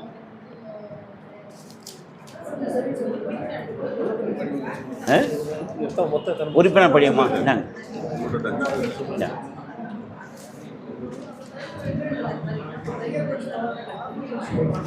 ஜோதி பாசு போதுமா தோழர்? பணம் கட்ட வேண்டியது. நானே 2012 தானே.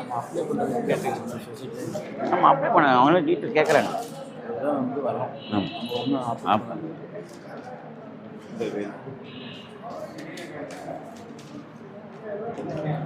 வேறு போதுமா விளக்கம் சொல்லுது? வேறு எதுவும் சொல்லணும்? அப்படியா? என்ன ஒன்று தொலை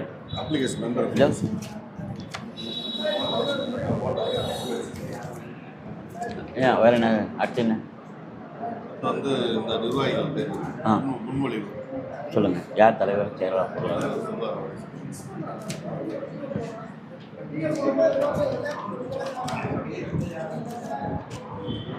யாருக்கும் அப்ளிகேஷன் ஒன்றா கூட வாங்கி வச்சுக்கோங்க, பக்கத்தில் வந்து பார்த்து கூட பண்ணுங்கள்.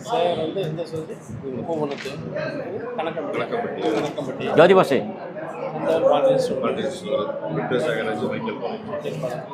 போதுமா? போதுமா?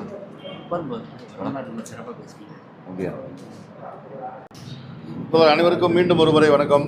இப்போ வந்து நம்ம வந்து ஒரு புதிய ஒரு கூட்டுறவு சங்கம் அப்படிங்கிறது பேசும்போது சொன்னாங்க.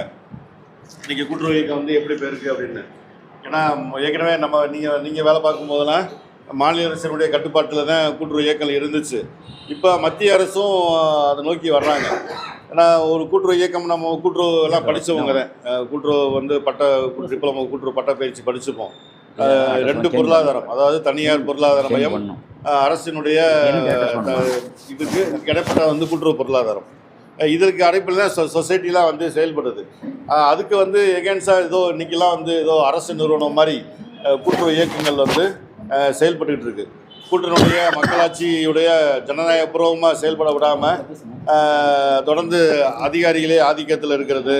அப்படி இல்லாட்டி இப்போ அரசினுடைய திட்டங்களை செயல்படுத்தக்கூடிய அமைப்பாக வந்து கூட்டுறவு இயக்கம் மாற்றப்பட்டிருக்கு.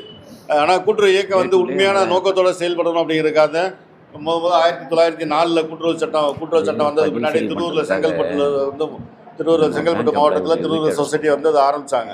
இன்றைக்கி வரைக்கும் ஒரு 100 ஆண்டுக்கு மேலேயும் கடந்து ஒரு கூட்டுறவு இயக்கம் வந்து ஒரு உயிர் துடிப்போடு செயல்பட்டு இருக்கு. இந்த அமைப்புகள் வந்து இன்னும் நிறையா செயல்பட்டு அப்படின்னா தான் மக்கள் வந்து ஒரு நியாயமான வந்து ஒரு பொருளுக்கு வரியில் வந்து பண்ண முடியும். இப்போ நம்ம கூட்டுறவு அமைப்பே இல்லைன்னு வச்சிங்களேன், ஏற்கனவே அநியாய வட்டிக்காரங்க 2 வட்டி 3 வட்டி கந்து வட்டி இப்படிலாம் போயிட்டு இருக்கு. அந்த மாதிரி அதிக வட்டிக்கு வந்து மக்கள் வந்து கடன் வாங்கிட்டு இருப்பாங்க. இப்போ ரேஷன் கடையில் இருக்கிறதுனால தான் அரிசி வந்து ஒரு 100 ரூபாய்க்கு, அதாவது அரிசி வந்து நேரம் ரேஷன் கடை இல்லைன்னா 200 300 ரூபாய்க்கு அரிசி விலை கூட போயிருக்கும். இப்போ தமிழ்நாட்டிலே வந்து கூட்டுறவு இயக்கத்தில், இந்தியாவிலே வந்து கூட்டுறவு இயக்கத்தின் மூலம் ரேஷன் கடை நடத்துறதுனால தான் அந்த பொது வணிக திட்டம் வந்து சிறப்பாக வந்து இந்தியாவில் செயல்படுத்தக்கூடிய மாநிலமாக தமிழ்நாடு இருக்குது. அது ஏன் இருக்குது அப்படின்னா கூட்டுறவு அமைப்புகள் ரேஷன் கடை நடத்துறதுனால தான் அப்படி இருக்குது. இப்போ இந்த அமைப்புகள்லாம் இல்லை அப்படின்னா மக்கள் வந்து பொதுமக்கள் வந்து அதிக சிரமப்படுவாங்க, அதிக கடன் கொடுக்கறதுக்கு வந்து அதிக வட்டி கொடுப்பாங்க. அந்த மாதிரி இதுக்காக நம்ம பண்ணியிருக்கோம். அப்போ நம்ம வந்து நம்மளுடைய சொந்த வாழ்வாதாரத்துக்காண்டி ஏற்கனவே இது வரைக்கும் இந்த பென்ஷன் அப்படிங்கிறதே இல்லை. அப்படிங்கும்போது முதல் முறையாக வந்து இந்த பென்ஷன் 1000 ரூபா அப்படின்னு சொல்லி கொடுத்துருக்காங்க. இதை வந்து நம்ம அதிகப்படுத்தியான கேட்டு வாங்க வேண்டிய கட்டத்தில் நம்ம இருக்கோம்.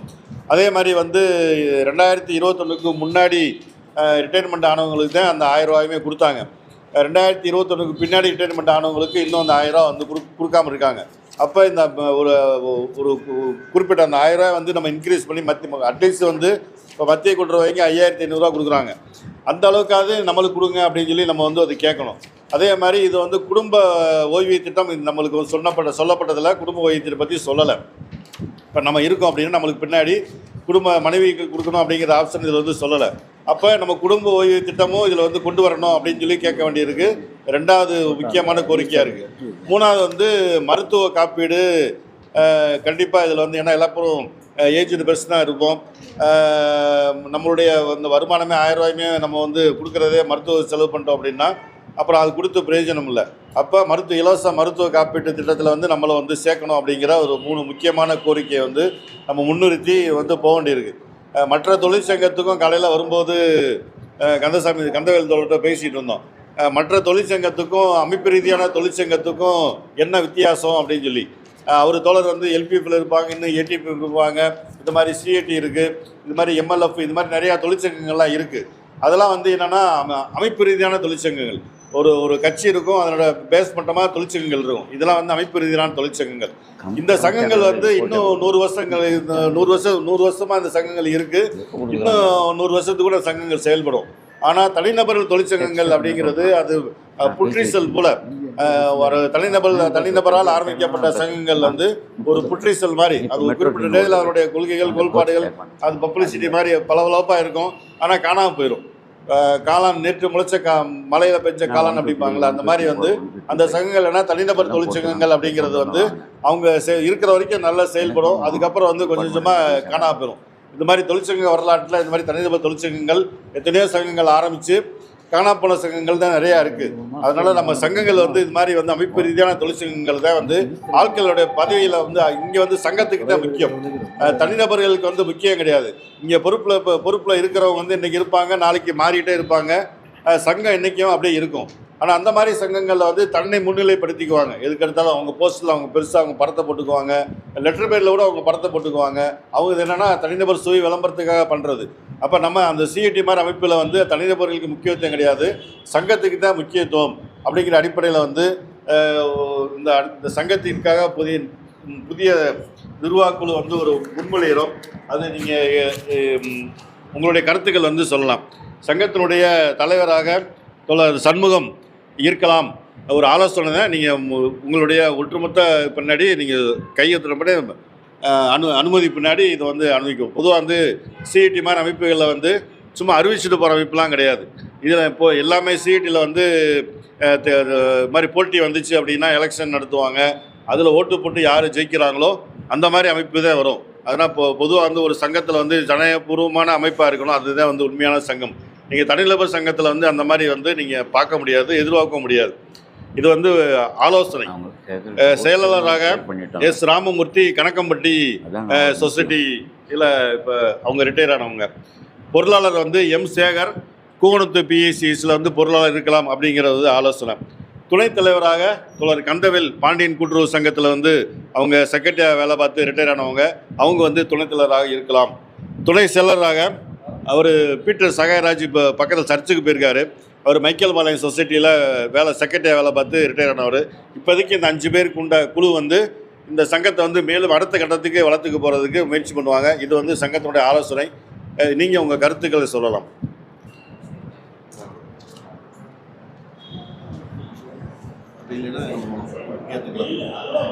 அதில் பிஎஸ்சிபி எம்ப்ளாய் சொசைட்டி ஹோல்சேல் ஸ்டோர் எல்லாம் வந்து பிஎஸ்சி எம்ப்ளாய் சொசைட்டி ஸ்டோர் 3 சேர்த்து.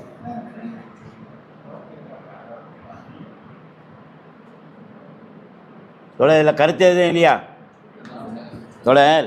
தொடர் நிறைய சொல்லிட்டாரு. என்னென்னா எனக்கு ரொம்ப ஆசை கமிட்டி பெருசாக இருக்கணும்னு. ஏன்னா இப்போ பழனி 3 டிஆர் சர்க்கிளரா, 2 டிஆர் சர்க்கிள், அதுக்கடுத்து ஒன்றியங்கள்லாம் இருக்குது. இப்போதைக்கு தற்சமயத்துக்கு இந்த 5 பேர் கொண்ட குழு செயல்பட்டுட்டோம்.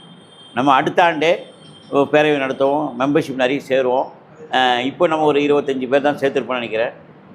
நம்ம வந்து பெருசாகிக்கிட்டோம்னா நிச்சயமாக வட்டார வாரியான கிளைகள், டிஆர் சர்க்கிள் வைஸாக கிளைகள், அதுக்கு மாவட்ட அமைப்பு அப்படின்ற மாதிரி உருவாக்கிக்கலாம்.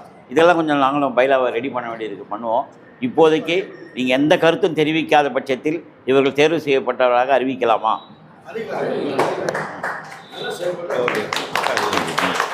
நன்றி தோழர் எல்லாருக்கும். தேர்ந்தெடுக்கப்பட்ட நிர்வாகிகள் அனைவருக்கும் திண்டுக்கல் மாவட்ட கூட்டுறவு சங்கத்தின் சார்பாகவும் தமிழ்நாடு கூட்டுறவு ஊழியர் சம்மேளனத்தின் சார்பாகவும் வாழ்த்துக்களை தெரிவித்துக் கொள்கின்றோம். இப்போ நீங்கள் இவங்க வந்து ஒரு வாட்ஸ்அப் குரூப், ஏற்கனவே ஒரு வாட்ஸ்அப் குரூப் இருக்குது. திண்டுக்கல் மாவட்டத்துக்கு தனியாக ஒன்று ஆரம்பிச்சிருக்கிறேன், வாட்ஸ்அப் குரூப் ஆரம்பிச்சிருக்கேன். அதுலேயே கம்யூனிட்டி போட்டிருக்கேன். 40 மாவட்டத்துக்கு ஒன்று, இங்கே திண்டுக்கல் பிரான்ச் ஒன்று போட்டுடுங்க. அது மாதிரி அதில் திண்டுக்கல் மாவட்டத்துக்குன்னு தனியாக ஒரு வாட்ஸ்அப் குரூப் வந்து ஓய்வு கூட்டுறவு சங்கத்துக்காக ஒரு வாட்ஸ்அப் ஆரம்பிக்கலாம். நம்மளோட கோரிக்கைகள் வந்து இப்போ நம்ம ஏற்கனவே சொன்னது மாதிரி இந்த சங்கம் வந்து இன்னும் நிறையா அதில் நம்ம போட்டதில் வந்து ஒரு மருத்துவ ஒரு முகாம் நடத்துறது, அதுக்கப்புறம் வந்து ஓய்வூதியர் இல்லம் அப்படி ஏற்படுத்துறது, அப்புறம் வந்து வேறு நம்ம சமுதாய செயல்பாடுகள்லாம் வந்து நம்ம வந்து நிறையா கொண்டு போகலாம், அடுத்த கட்டத்துக்கு கொண்டு போகலாம். அது மாதிரி வந்து இந்த நீங்கள் வந்திருக்க அனைவரும் கூட்டுறவு இயக்கத்துக்கு நீங்கள் எல்லா பேருமே அந்த சங்கத்தின் அந்த பகுதியில் உள்ள ஒரு முக்கிய தொடர்பில் இருப்பீங்க. அப்போ கூட்டுறவு இயக்கத்தில் வந்து இப்போ அரசாங்கம் வந்து ஒரு உத்தரவு போடுது, நீங்கள் பத்திரிக்கையில் பார்க்கலாம், இல்லை உங்கள் நண்பர்கள் கேட்கலாம். இது கூட்டுறவு சங்கத்துக்கு வந்து இப்போ நேற்று கூட பத்திரிக்கையில் வந்து இப்போ நிறைய பத்திரிகையில் போட்டிருந்தாங்க, மருத்துவம் முதல்வர் மருந்தகம் ஆரம்பிக்க போகிறாங்க அப்படின்னு சொல்லி.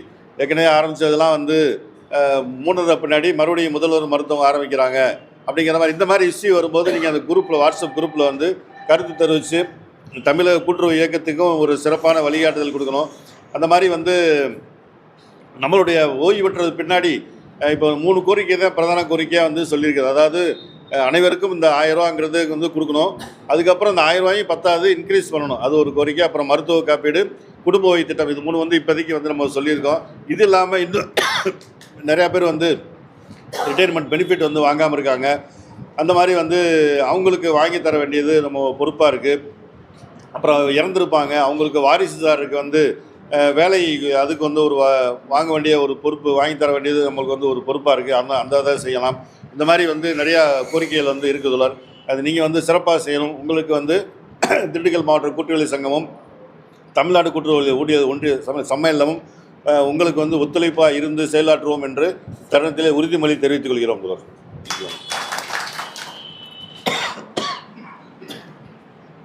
யார் நன்றி நன்றி சொல்கிறது யார்? கந்தசாமி வாங்க கொடுங்க அப்படியே.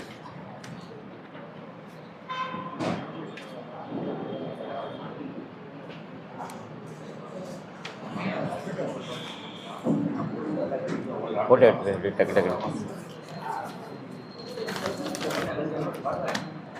இங்கே அப்படின்னு பாருங்கள்.